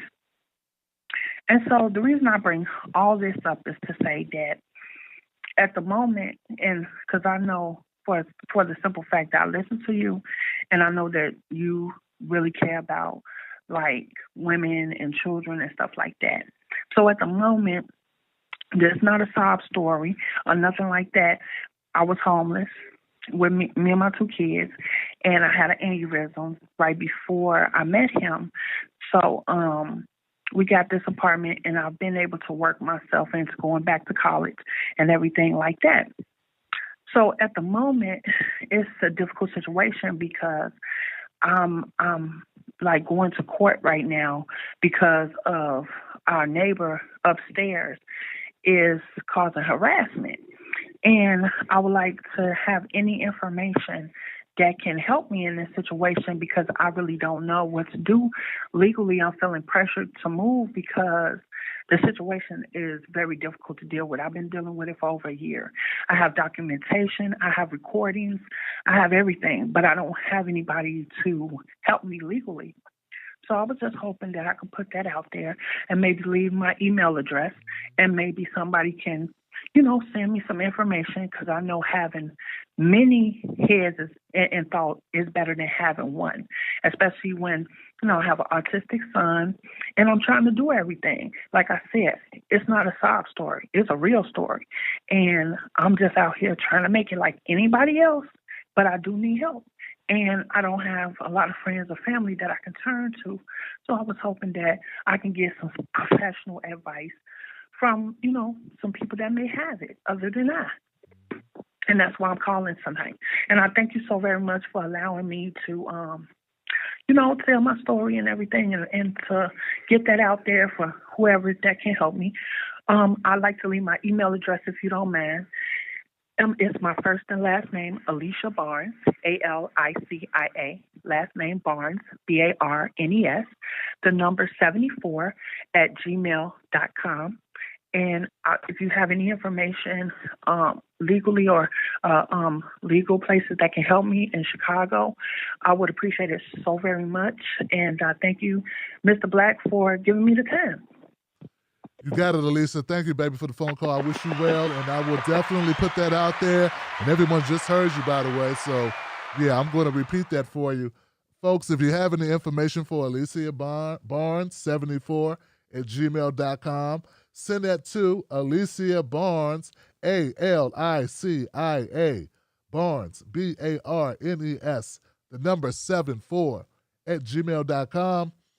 Send her information about resources or legal advice and what she can do in this situation. Wow. Okay, now. Okay. That's probably more helpful than talking about Cori Bush, which she didn't do in the interview. You know what I'm saying? She didn't do this in the interview. Yes, there you go. That's this show right now. If I get 1 or 2 or 5 people to contact Alicia Barnes, I would have done more than whoever that was that told you, throw Cori Bush to the wind, because she didn't say what you think she should have said in that interview on MSNBC that day.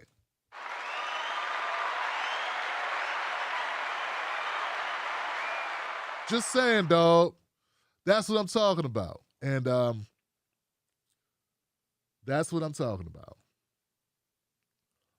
805. You in the house. 805. What's your name? What's your comment? Hey, how you doing, Kim? Hey, who's that? Good, bro. Okay, I got a poem for Dr. Sochi. Okay. There was a man named Kenneth Cunningham who worked for the CDC. He got in a kisser because he wanted to blow the whistle. Now he's as dead as can be. I'm out. Okay. Whatever that is, I don't understand it, but okay, Johnson. All right. Timothy Cunningham. Okay. I had to look that up. I don't know who Timothy Cunningham is. All right, let's get the party going. 808. 808, you're live. What's your name? What's your comment? 808. Yo, what's up, Tim Black? It's your boy, William from Hawaii. William, what's up, brother? I'm going to tell you what, man. I know for a fact that a name just popped up that I know deep down in your soul, and you were cool as a cucumber, that a name popped up I know you wanted to jump all over. So I will do it for you.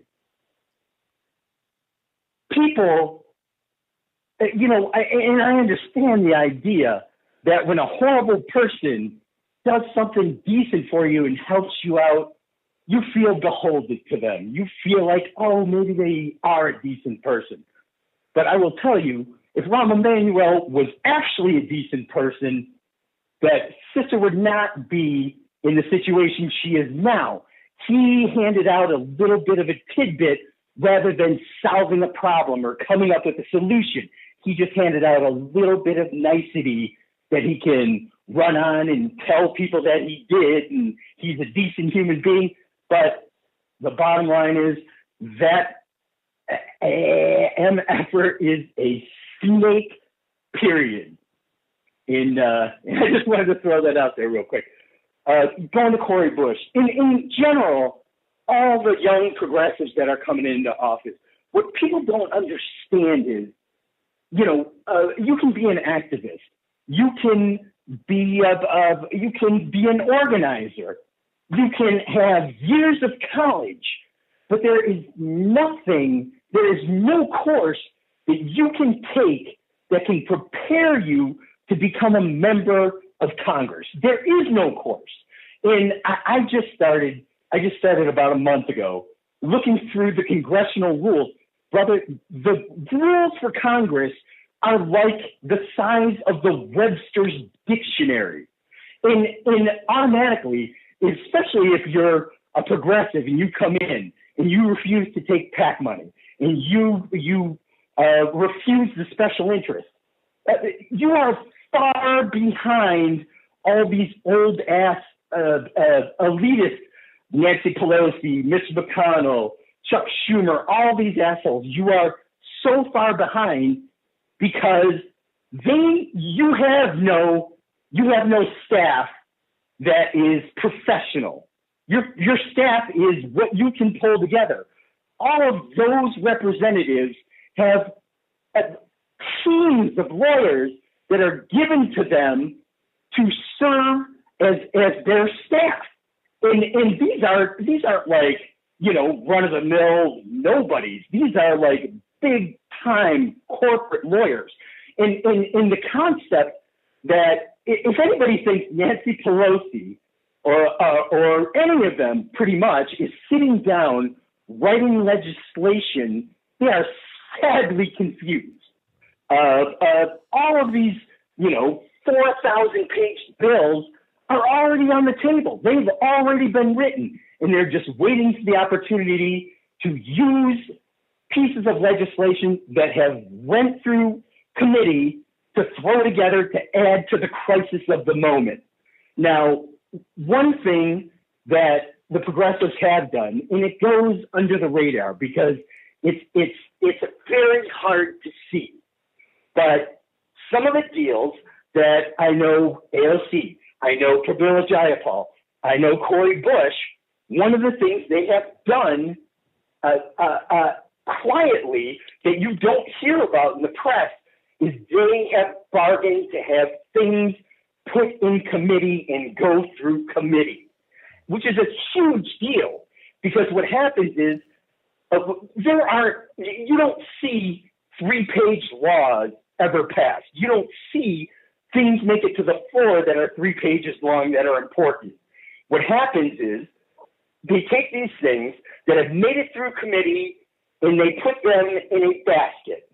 And that basket is kept aside for when a large piece of legislation comes up and they deem it worthy for the moment, and you can add these things to that large basket because they've made it through committee.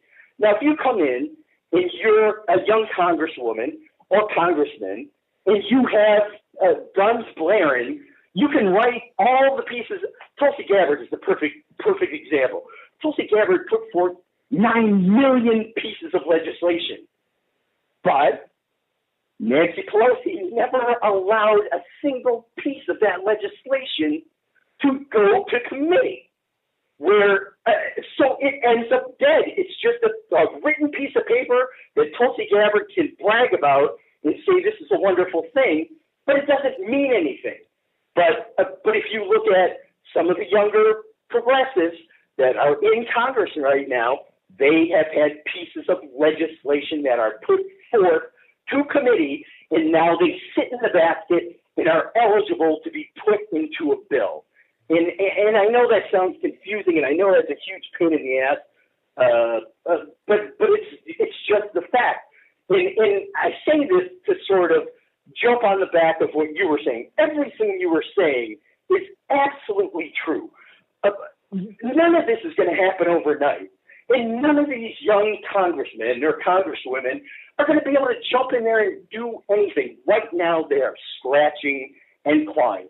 And I'm not saying they're all making the greatest decisions, but they're behind the 8 ball from the day they enter Congress. So I think over time, if we show as citizens within our communities, if we look at our communities and we are active and we support the causes within our communities and bring people together. That's why I'm so excited about Nina Turner, because Nina Turner, she knows the rules. She's going into Congress knowing the rules. And I can't believe all these old elites have got to be shaking in their boots. Or they're too old and senile to realize they should be shaking in their boots. But I don't think she's going to go in there and change the world in a day. But I think she is a strong enough, smart enough, well-supported individual from top to bottom that she's going to make a huge difference when she gets there. And it's going to take time. And you can't start eating our own when we don't even have our own conglomerated together to actually do something. We've got to give them time. We've got to give them support. We've got to take the things that they're representing to the streets and show the world that these are real issues that matter and give them a voice. And the only way to do that is within our community. And I appreciate you, brother. I love you. I'm sorry I haven't been calling in lately, but there's been a lot to learn, man. And you've done some wonderful stuff lately, and I appreciate all the coverage you do. And I'll give you some time and let somebody else talk, brother. I appreciate it. Brother. Hey, look, give it up for William, y'all. I appreciate that phone call, brother. I appreciate it, man. And thank you for the kind words, brother. Yeah, man, it's a learning curve. I got to imagine with any job, there's a learning curve. And if I remember correctly, Cori Bush, in her particular instance, I remember that interview when she said, each of us has their own vote. She said, she prefaced it by saying, Ayanna Presley, big sister Ayanna Presley was telling me, and we had a conversation about it, each person has their own vote or whatever, and they're voting for their district. And then I hear these armchair quarterbacks like, yo, they're supposed to work as a block. They're supposed to do this as a block. Well, evidently, that's not what the block is saying. You know what I'm saying? So I remember that specifically because I did a video on it. So, look, like I said, man,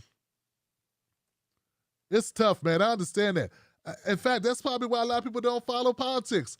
It's too much red tape. It's too much bartering. It's too much guy to work within a system. It's too much have to play politics in politics. And it's too much of it. And I understand the frustration people feel. What I don't like is I feel like people feed off of that and use that to enrich themselves or to build their platforms up, knowing that that's how people feel about it. And I guess that's what people do. You know, I've been at this long enough to know that's what people do. You know, but I don't think it's helpful, man. I just don't think it's going to get us where we want to go. Now, what could get us closer, or at least assist, is these issues, these causes that we care about, joining organizations that we support, joining organizations locally, small organizations, being active, being a part of that. If you're into, you know, whatever your issue is, I'm not sure what your issue is, but that's what I think, William. I think people have to get proactive. And have you done any activist work? I've done some activist work before. I've worked as a community organizer before. The shit is not easy. And if you want to really see how things are done, you want to see how much heavy lifting there is, try going door to door like I used to have to do, trying to get people to help clean up their neighborhoods or report people doing illegal dumping or to combat redlining, which was my original thing that I wanted to work on. It's so much in communities that I was assisting in to be done. It's amazing how much work there is. And I would encourage anybody to do that. You know what I'm saying? And yeah, man, we got an uphill battle. Our system's garbage. And I'm not saying other systems are better. Some other systems are just as bad, if not worse. All right? This corruption is a mother. But I appreciate the phone calls, y'all. I got another call. 252. You're live. What's your name? What's your comment?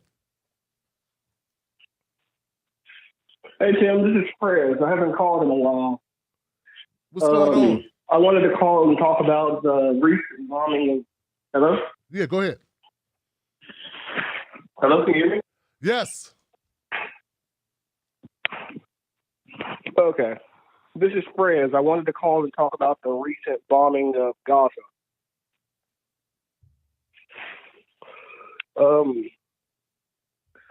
The recent bombing started because of a march that was approved by Netanyahu's government, and then it was approved by the last interior minister, and from there Hamas was pressured by some inside groups. So Hamas said there would be retaliation against Israel if they went forward with the march due to Damascus. They had stopped them from going into the holy palace of Damascus. But after they went forward with the march, Israel accused Palestine of sending Syria and incendiary balloons, and then Israel, of course, shot rockets back. And I think this shows that there's a lot of progress, that there's, even with Netanyahu out of government, there's not a lot of progress happening with the whole Israel-Palestine situation. And I wanted to get your take on that. I don't have a take on it, brother, but I appreciate the phone call. Give it up for the caller, y'all.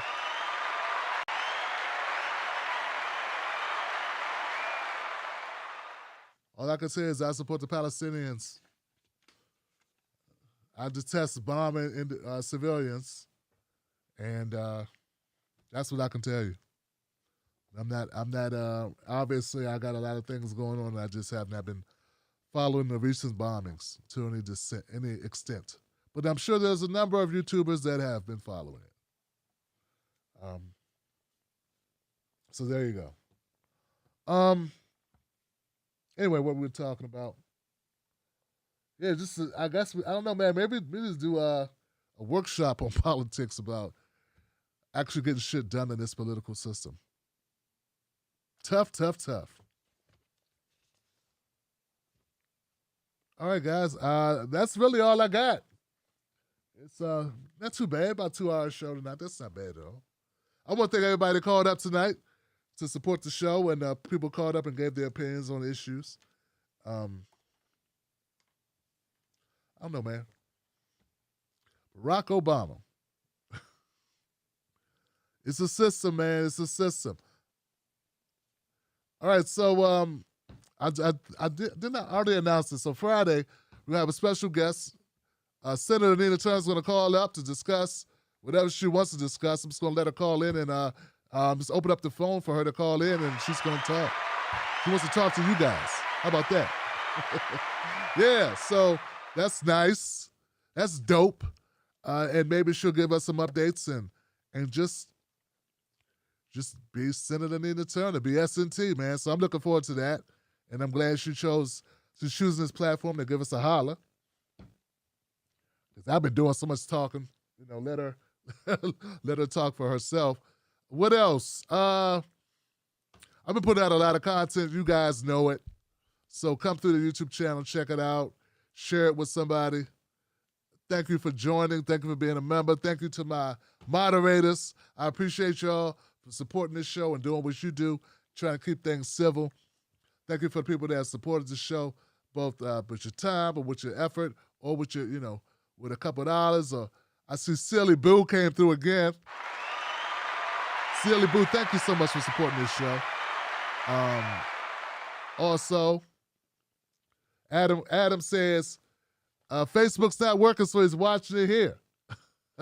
Give it up for Adam.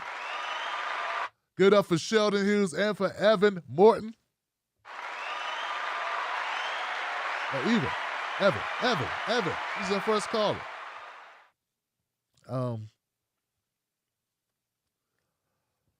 What else? What else? That's it, guys. Sometimes I wish I had better news, but I can't lie to you. I can't tell you it's all good. It ain't. It just is not. But that doesn't mean we quit. And that doesn't mean we just we just walk away, because nothing's going to change if no one's involved. So I refuse to be a person that lies to you and says, it's all good. And, I can't do that shit. But I also can't be like, hey, let's go play Mortal Kombat, or who's playing Mortal Kombat? Nobody tell. Let's go play Call of Duty. Yeah, let's go do that. I can't do that. Too much on the line. Just can't disengage like that. So I understand, man. You guys, I'm like you some days. You don't know. I'm sitting here scratching my head, talking to Mrs. Black like, yo, this is crazy. I can't stop cop shootings. I can't stop people from shooting each other over masks. I feel totally powerless. I got to cover stories of mayhem and Karens losing their minds and them Democrats and Republicans passing fruitless symbolic gestures as holidays. I'm just as frustrated as you are, yo. Maybe more so, because I got to wake up every day and do this shit. Every day. And look at how ineffective, on a grand scheme of things, for real issues that impact our lives, that our politics really pays attention to. Then I got to look at media who's lying, who's pitting us against bullshit, or doing their best to shut down actual dialogue and discussion, and people speaking truth to power every damn day. Then I'm trying to grow the audience. For one, I think we have an important message that more people need to hear. For two, I'm being sabotaged every damn time I turn around. So believe me, y'all, if you call up here frustrated, I relate to you. I'm just grasping at straws trying to find ways to keep you engaged in the game, but also keep it real with you at the same time. Which is not easy, because any one of us is perfectly entitled to say F it. Anybody. Evan, if you want to say F it, I'd understand. Luke Kane, if tomorrow you woke up and said, I'm tired of this, I would understand. Alicia, if you called up and said, Tim, this is some BS, I quit. What could I say? I understand. William, if you called up and said, Tim, I'm throwing my hands up, man, I'm going boating, I'm going fishing, I would understand. What could I say? We live here amongst this nonsense. Even when I get mad at the Get Along Gang. Even when I get pissed at the Get Along Gang, because I feel like the Get Along Gang goes along to get along to get their money. They go along to get along to get some success, to move up, to get bigger, to whatever the reason to go along, Get Along Gang. Believe me, now, shout out to Kwame Brown for that statement, for that concept. Okay? We got to go along, Get Along Gang and independent media. You don't realize that? How many people realize it's a go along, Get Along Gang and independent media? It's a go along, get along gang in capital, in corporate media, right? You don't sense one? It's all these little factions, right? What go along, get along gang am I part of? None of them. Think about it. I see all the pieces moving, man, and all of it is frustrating as hell.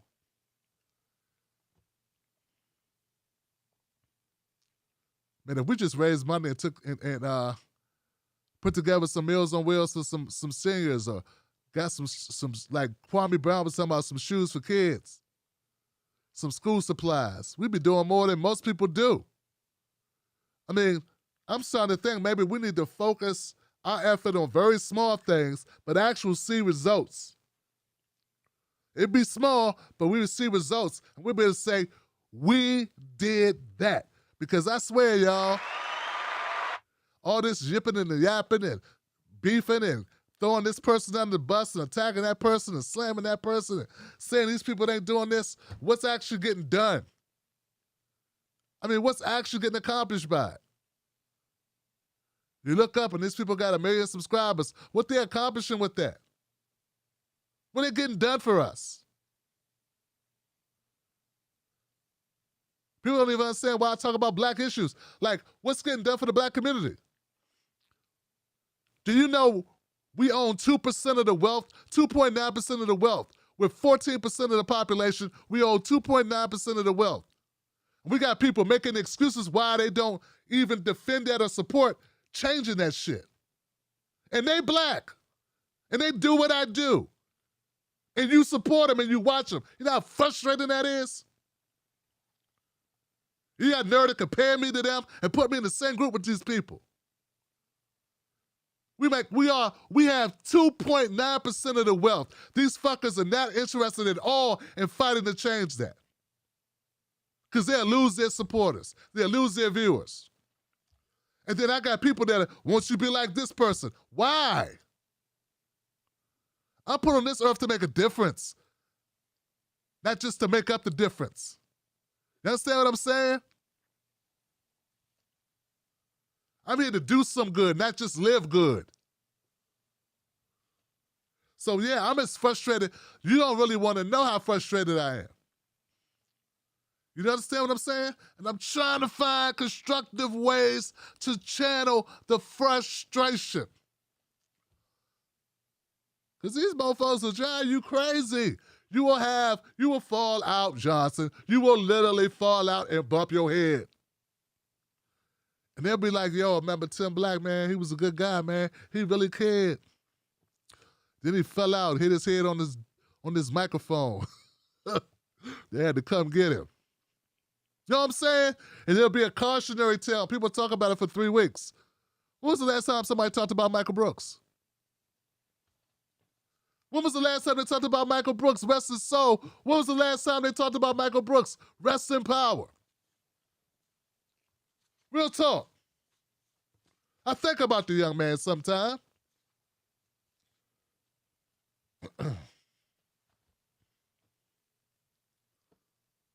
Look at old DMs.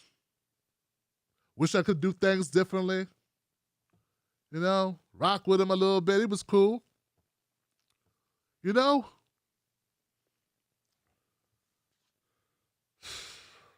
So, man, look, no one's got the market cornered on frustration or anger or disappointment or bitterness. I know I don't. You don't either. You don't think now I gotta sit back and look at a clip of like Rachel Maddow. Or Try reading YouTube comments, man, or Instagram comments where people make excuses for people like Jeffrey Toobin. They feel sorry for Jeffrey Toobin having public embarrassment, then they feel sorry for all the people out of work. People who lost their homes, or people who got evicted during the pandemic. Make that shit make sense. Why are you talking about Jeffrey Toobin? You know, do you realize how pissed off that made me? Or the assholes that, all the nonsense, man. Bill Maher's right. We've come so far. What do you mean we? Not disgusting that is, have some white guy telling you that Bill Maher's right. Blacks have come a long way. Since when? We own less wealth in this country than we did in the 60s. We live in a capitalist society. And we own less wealth than we did in the 60s. And I got this guy saying, we're better off. We've made progress, and we are progressophobics. Because we don't see the value of being in commercials with white people. Yeah, it was mixed couples in the Kellogg's commercial. And I got people that call themselves, I don't know what they call themselves, but I guess they call themselves smart people, defending Bill Maher. In the video, I explain it. They don't watch the video, they just comment. This is real life, guys. 2.9% of the wealth. I'm a black man sitting here telling you, here are the stats, not my thoughts, not my feelings. Here are the stats, here are the numbers. We're screwed. And this guy's talking about he can smoke weed in 13 states or some shit. As if that's a barometer for how we should measure how well the country's doing as a society. Yeah, I'm glad they passed weed. Pass health care, asshole.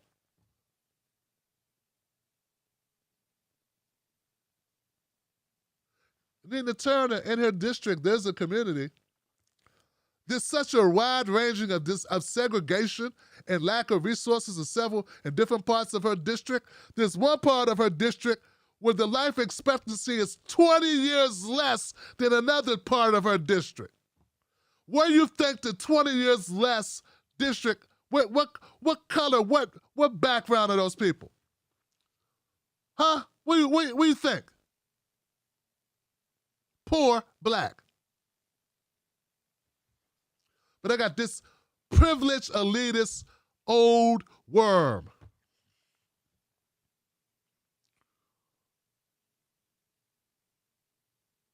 White old rich man telling the whole world, 2 million people in this broadcast, we're better off than we were before. All good. We're working towards, we're doing better, so stop complaining, blacks. I'm telling you data and facts, and I got people that just, because they feel a certain way, trumps all of that. So, man, I understand frustration. And I just think, man, I got to do something for sanity purposes. I got to put some shoes on some kids' feet or put some meals in some people's refrigerators or something. So I feel like I'm actually getting something accomplished, because if I'm relying on like legislation, best they got for me is Harriet Tubman on the $20 bill or Juneteenth is a holiday. That's it. I mean, you know how frustrating it is to be pissed off that they want to offer us $10,000 to cancel student debt, and then they take that away?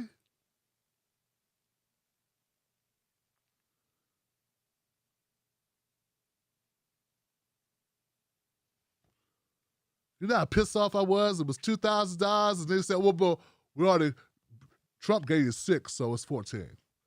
And then everybody shut the hell up about it like it was okay. And I'm not just talking about corporate media. Independent media, shut the hell up. Some of them. And they're 10 times bigger than me. And they carry water for Joe Biden.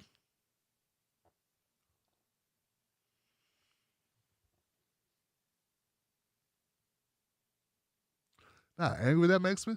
But look, yo. You can lose your mind and make your blood pressure go up. Right? Or you can cook Mrs. Black a dinner. You can throw on some smooth jazz. You know?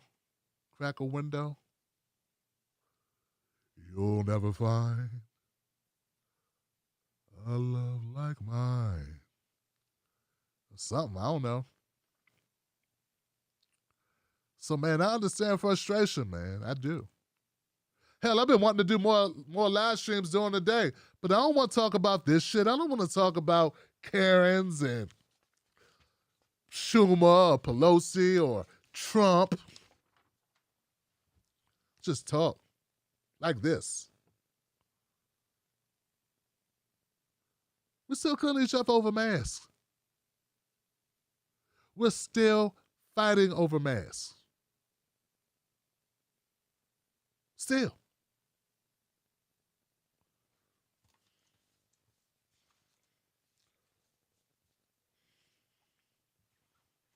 I don't know, man. Sometimes I look and say, we don't deserve to be alive. I mean, I don't know. I just don't. As a society, it's like, do we deserve to survive, man? Do we deserve to survive? There's right now a trial going on. I don't even know what state it is. It's this black dude with his hair all over his head, yelling in the courtroom, representing himself, acting as his own attorney. He killed his girlfriend and their daughter and tried to kill his son, stabbed his son. Son survived. I was going to cover that tonight. I decided not to.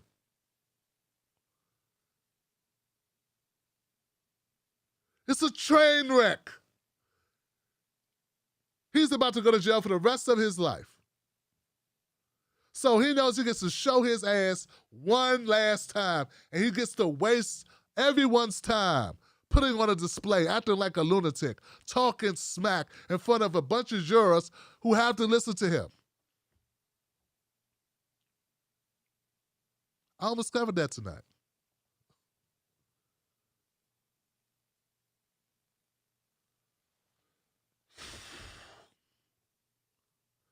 You can't make this shit up, Johnson. You killed your baby mama, the autistic daughter who was 9, and tried to kill your son. And now you want to talk?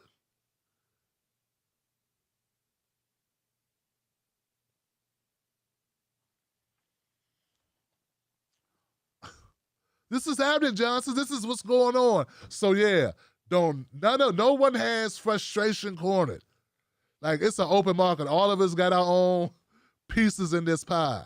All of us got our own cards.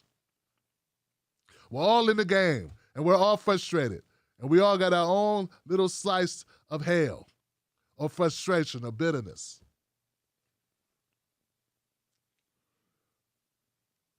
I'm sitting out here looking at the Go Along, Get Along gang do fantastically well. Like they're in another galaxy. Killing it. Putting up Michael Jordan numbers. And I think we're doing the right thing, and we're talking about the right issues. It just ain't hit. I just ain't penetrate enough. I haven't hit the right group of people yet. But we're gonna keep going. And when we do, we're gonna do some good with it. We're gonna do some good with it. We're gonna make some changes. We're gonna impact some people. They will know that we were here. They're gonna know we did the right things. We're gonna help some people, y'all. I swear to God, if we get there, we're gonna help some people. We ain't gonna just sell you crypto in pieces of gold, running commercials every 2. But people like it. They like it. Who am I to knock what people like? Why hate on it? People like it. Who am I? They trust that.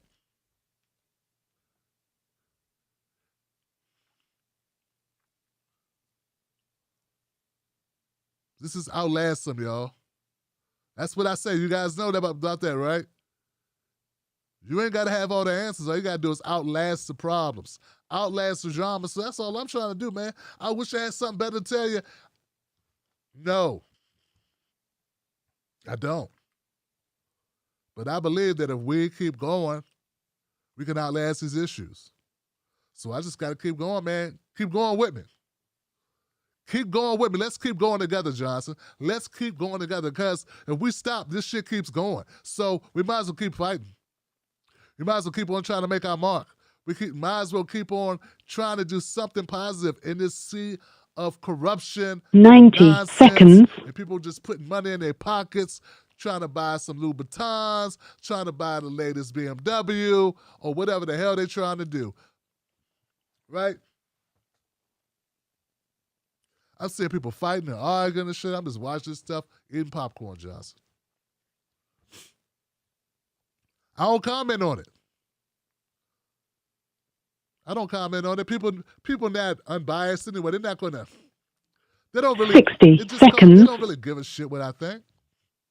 I got my opinion. Ain't nobody all right. Nobody's all wrong. You know what I'm saying? It's like, but I have my opinions, man. But I try to stay out some of this shit because I already know.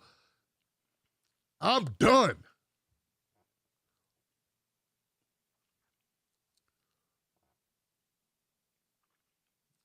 I wish I had all the answers, man, but I know that some of these people are fake and phony as hell.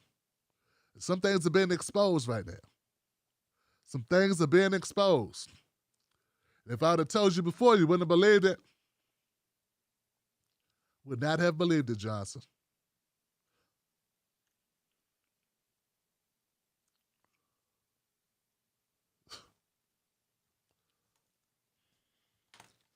Ten seconds.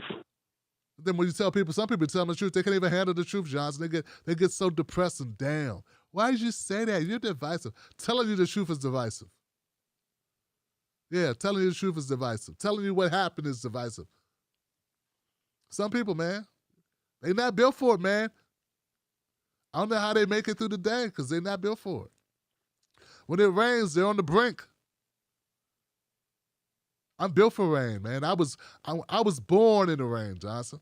It's been raining every day since I was born. You understand what I'm saying?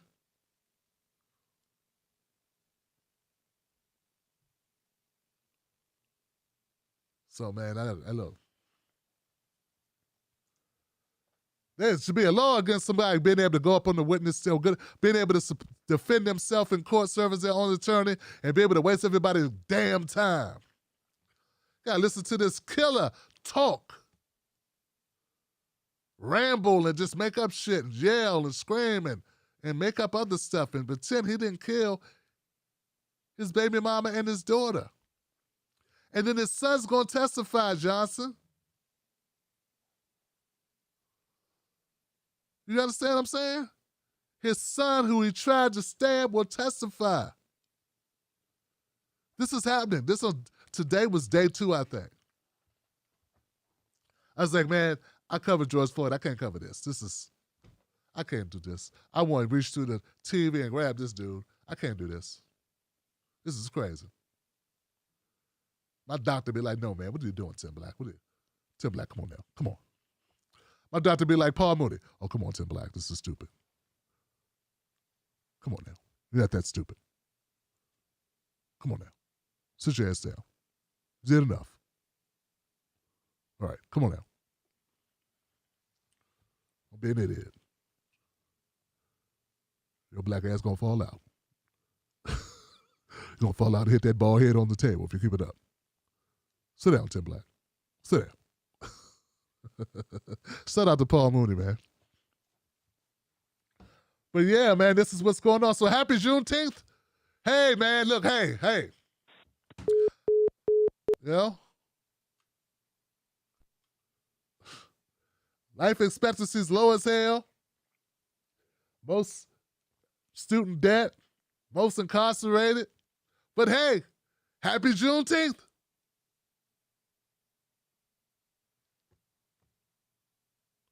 Thanks, Chuck. You mother. Oh, you mother chucker. You mother chucker. Oh. And then I realized look, it was crazy today. I saw Adam supported he supported the show. I see Adam's in high school. Adam, what you doing watching this show? You in high school, man. Man. I realize I got these young people watching the show, impressionable minds. I'm too crazy, man. I'm too loud. I'm too bold.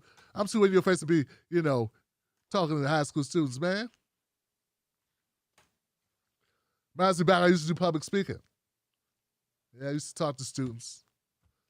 Shit, I talked to anybody that would listen when I first started. What? You didn't know I did public speaking? Yeah, I was a writer for a newspaper and a public speaker before I did. Yeah, I come in with prerequisites. I thought everybody in this industry, independent media had like a resume.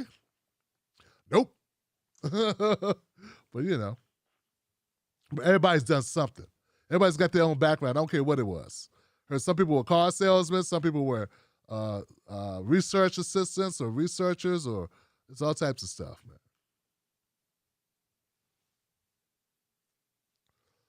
Some people came from radio. The go along, get along gang, yo. The go along, get along gang. Don't quit. People be scared to buck the system, man. That's the most frustrating thing to me, man. People are afraid to buck the system. If we don't buck the system, how we gonna win, Johnson? If you don't buck the system, the system's running a certain way. So I get it, man. How is it gonna change if we don't buck the system? So I get frustration. I understand it, man. You want somebody that's gonna go in and buck that system, throw a monkey wrench into the gears and make the shit go offline. It looks so easy in the movies, don't it? Just throw something in the levers, in the cogs, and stop it. Then you're able to transmit or something over the airwaves and break the connection for a few seconds and give people the real information. They're like, what? All of a sudden they see for the first time, they're like, wow. The truth. See, my black ass, they probably just shoot me instead. Pow! What you doing showing us the truth? You ain't want to know no damn truth. Cut my Netflix back on. Pump some more of that corporate media in here. Tell us what we don't want to know. You're divisive. You're divisive telling us that they're using us as food. There you go, ruining. You just ruined Juneteenth. Thanks a lot, Tim Black. Telling us the truth.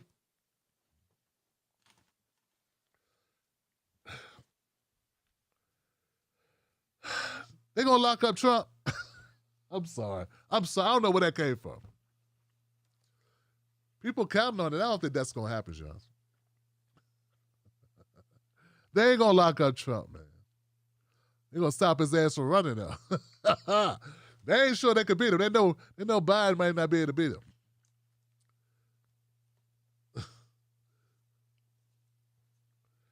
My man Evans said something about Kamala, defending Kamala. Man, don't defend nothing but the truth. Defend what's in your heart, brother. Go with your gut. Don't let me talk you out of your gut, Go with your gut.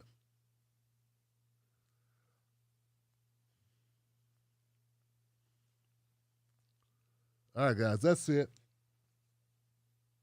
Tomorrow's another day. We'll be here putting out some content.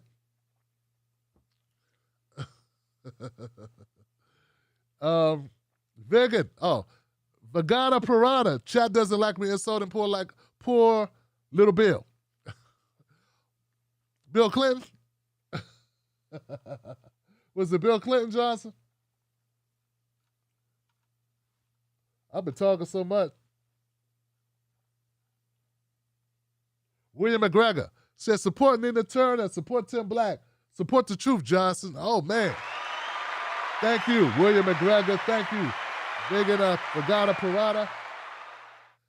Lady Jackie up in this joint. Lady Jackie came through. Thank you, Lady Jackie. Thanks, Johnson. I appreciate you. What is up?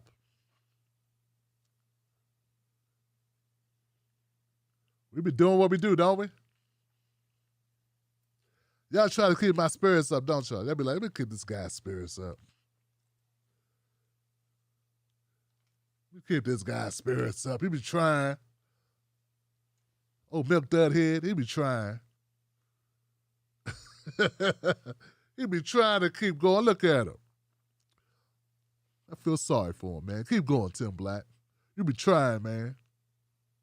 Keep trying, Tim Black. Keep hope alive. Y'all be sounding like Jesse Jackson. Keep hope alive.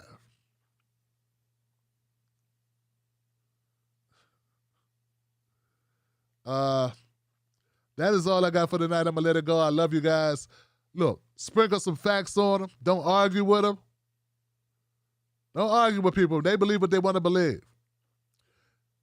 You never convince anybody of anything. They convince themselves.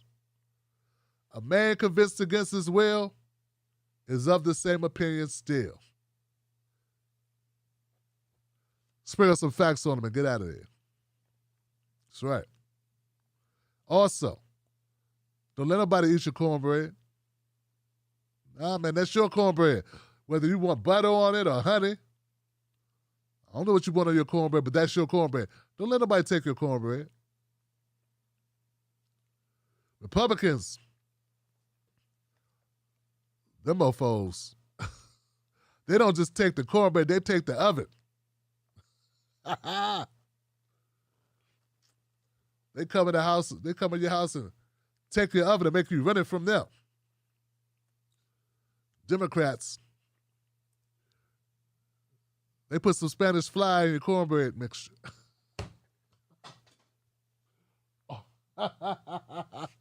Oh, what the Green Party do?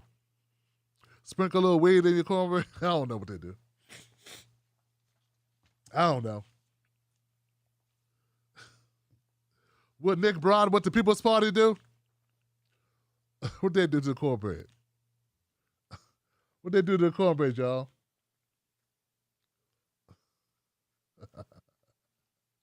Throw some raisins in it. Somebody said throw some raisins in the cornbread. And some mayonnaise. What?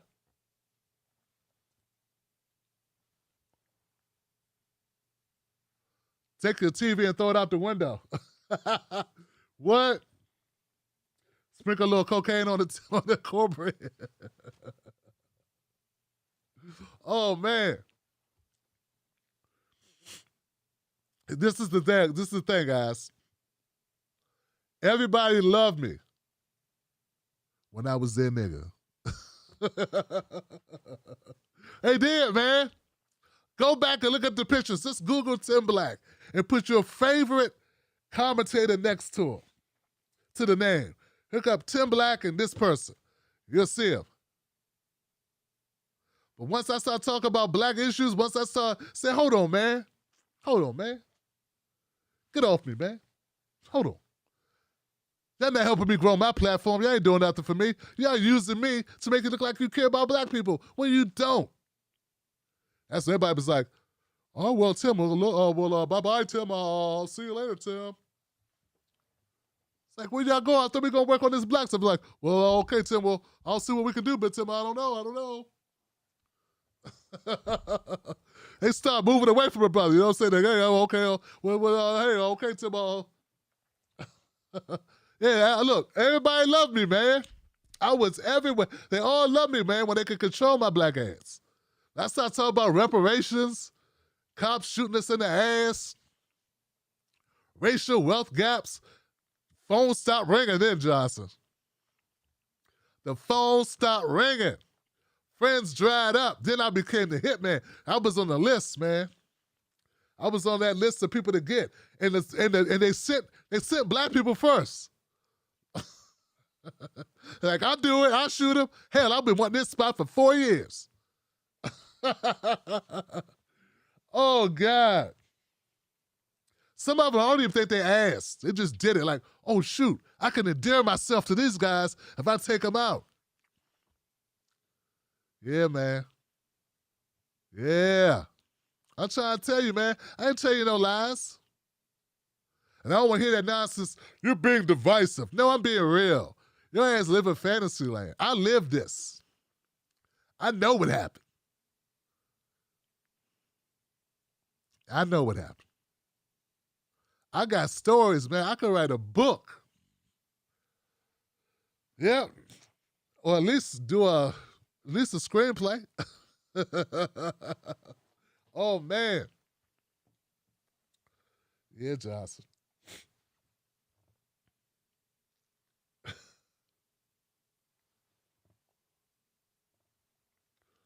Yeah. It's not good for business. Someone said progressives won when you mentioned black people. Oh.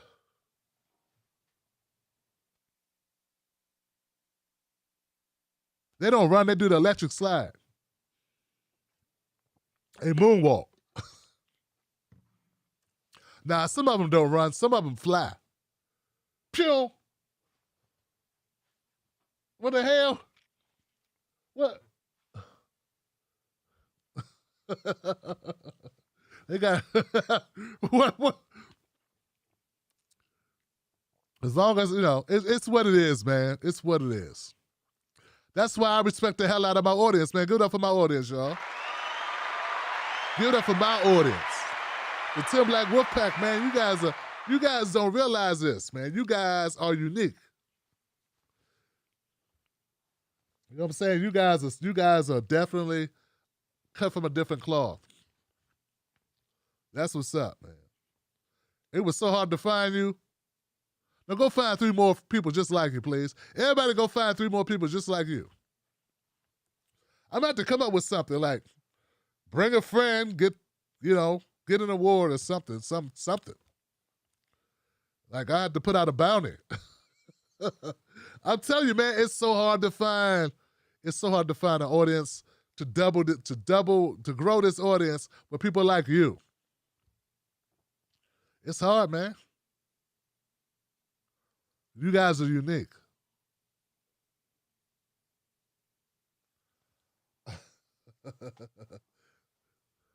Man, what about the racial wealth gap? I'd be like, yeah, man, what's going on, man? Everything's good, Tim Black. Everything's fine. Yeah, it is. Yeah, man. You're gonna cover the Russia Gate. Yeah, I'm gonna cover Russia Gate, man. But I was also thinking, what, Tim? I was thinking we should cover the racial wealth gap, man, because things are going on. Hello? Man, he done hung up. We call him back. The number you have reached, white progressive, has been disconnected. Oh, man, I'm trying to tell you, man. It's like they want me to be a Trump supporter, man, but I can't do it, man. But they piss me off so much. I know, man, you be having me this close, man. Nah, I can't do that. But I'm serious, man. They be pushing me. I'll be like, I'll be looking over. Candace Owens, she can't look herself in the mirror, but she can look at that check, though. Yeah. Take all the mirrors down in the house. Well, they treated me like shit as a progressive, so now that I'm a conservative, I can't look in the mirror, but I can hire somebody to do my makeup. Yeah, got all this money. She'd be like this, look at this stack. Big knot in her wallet or her purse.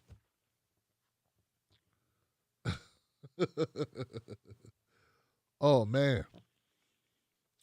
They be pissing me off, though, man. They piss me off. It's okay, man. This is it, man. And the thing that really gets to me, guys, what it really gets to me is I try to convince black people to get something for their damn vote. And if black people demand the Democrats give them something for their vote, it'll help the entire country because black people are at the bottom. So it'll help all the people that are at the bottom. Gonna be a lot of poor white people that benefit too. That's right. But they listen to the gatekeepers like Jim Clyburn. They listen to the gatekeepers, man. People. How you gonna have people working on the HR 40 commission who really don't want reparations? It's the biggest slap in the face in America. It's like, it's horrible, Johnson. It's horrible.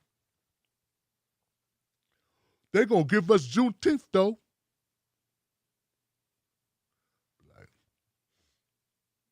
Backstabbery. I get fed up with them. So I understand bitterness. I understand frustration, guys. I really do. Send all your mail to clientcare@timblacktv.com. Oh, man. It's late. Y'all tired? I've been trying to start earlier because I know people be tired and be like, Tim. Come on, Tim.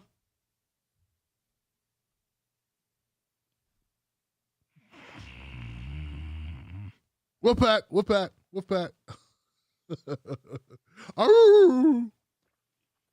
They be going to sleep to the music.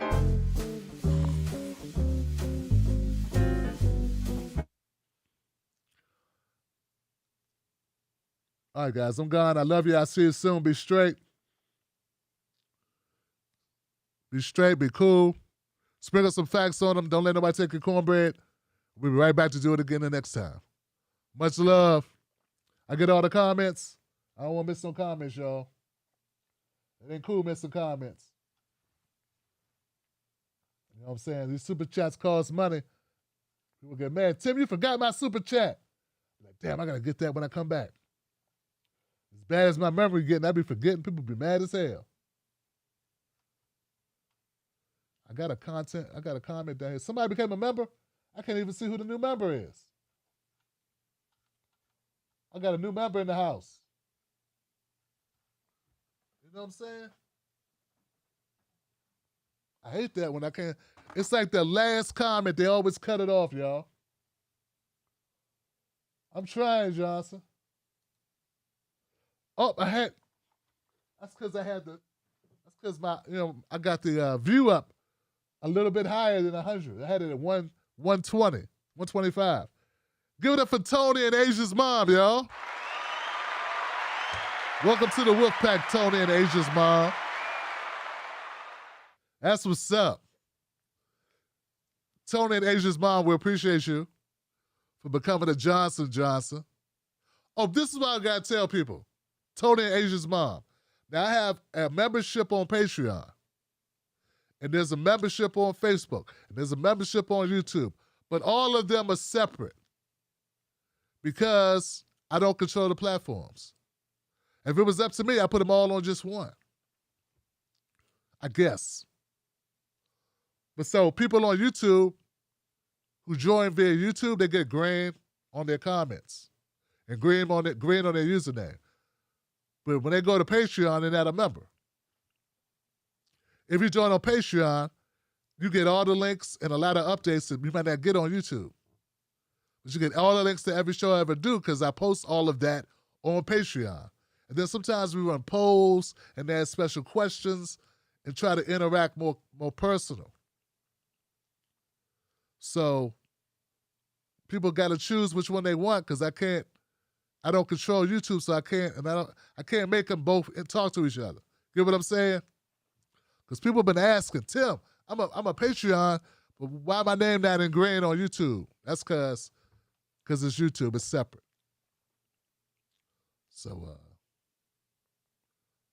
you can join both places. Lower the amount and try to join both places if you want. You know what I'm saying? Yeah. That makes sense. All right, I hope I explained that so people get it. You know what I mean? It's not me taking advantage of you, it's just the systems. The Tim Black TV, I got a timblacktv.com website. timblacktv.com is being redone, but it's still active. But right now, I'm getting it redone. I'm excited about that. Very excited about that, y'all. Need some ownership, man. Need a safe place. Cause these social media platforms, man, they be dogging the brother. It's like all of them at one time said, let's get rid of this guy, Tim Black. Like all the platforms. Facebook, Twitter, and YouTube, all of them turned against me at one time. I was like, wow. I ain't a part of the go along, get along gang. Yep, that's when it happened. Well, we're going to survive, Johnson. There's people with bigger problems than that. There's people wondering where their next meal going to come from. There's people people couch surfing, sleeping in their car. It's people with health issues. Feel what I'm saying? So I'm not complaining, man. We're gonna be okay. Tim Black's Wolfpack, we're gonna keep going. And I want to support any of my people. Don't forget to email AliciaBarnes74@gmail.com and help that sister out if you got ideas or suggestions or resources. AliciaBarnes74@gmail.com. More power to you, Alicia. That's it, guys. I'm through. It's been great. I'm gonna do a live stream tomorrow afternoon. Cause tomorrow I get my second COVID shot. Peace.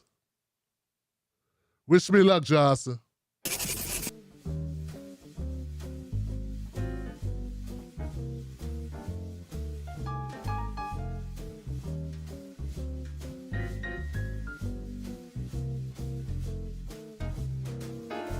Tim Black. Tim Black is the host of The Tim Black Show. Independent news that leaves you informed, inspired, and sometimes entertained, but always in the know. Go to timblacktv.com and sign up today. The Tim Black Show is news for people who can't stand the news. See you there. Let me ask you. When I say they, I mean the talking heads on cable news. Do they know you?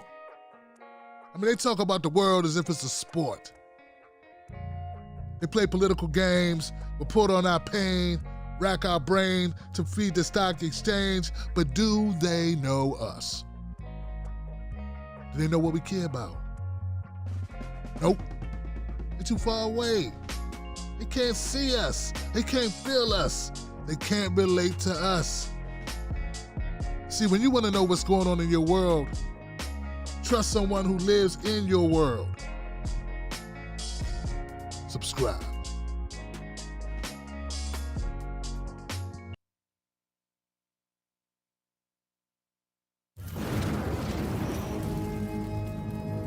Don't fall for the banana in the tailpipe. Don't be fooled by corporate media talking heads misleading the people. Get your news and information from an entity that keeps it real.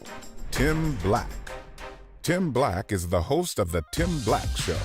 Independent news that leaves you informed, inspired, and sometimes entertained, but always in the know. Go to timblacktv.com and sign up today. The Tim Black Show is news for people who can't stand the news.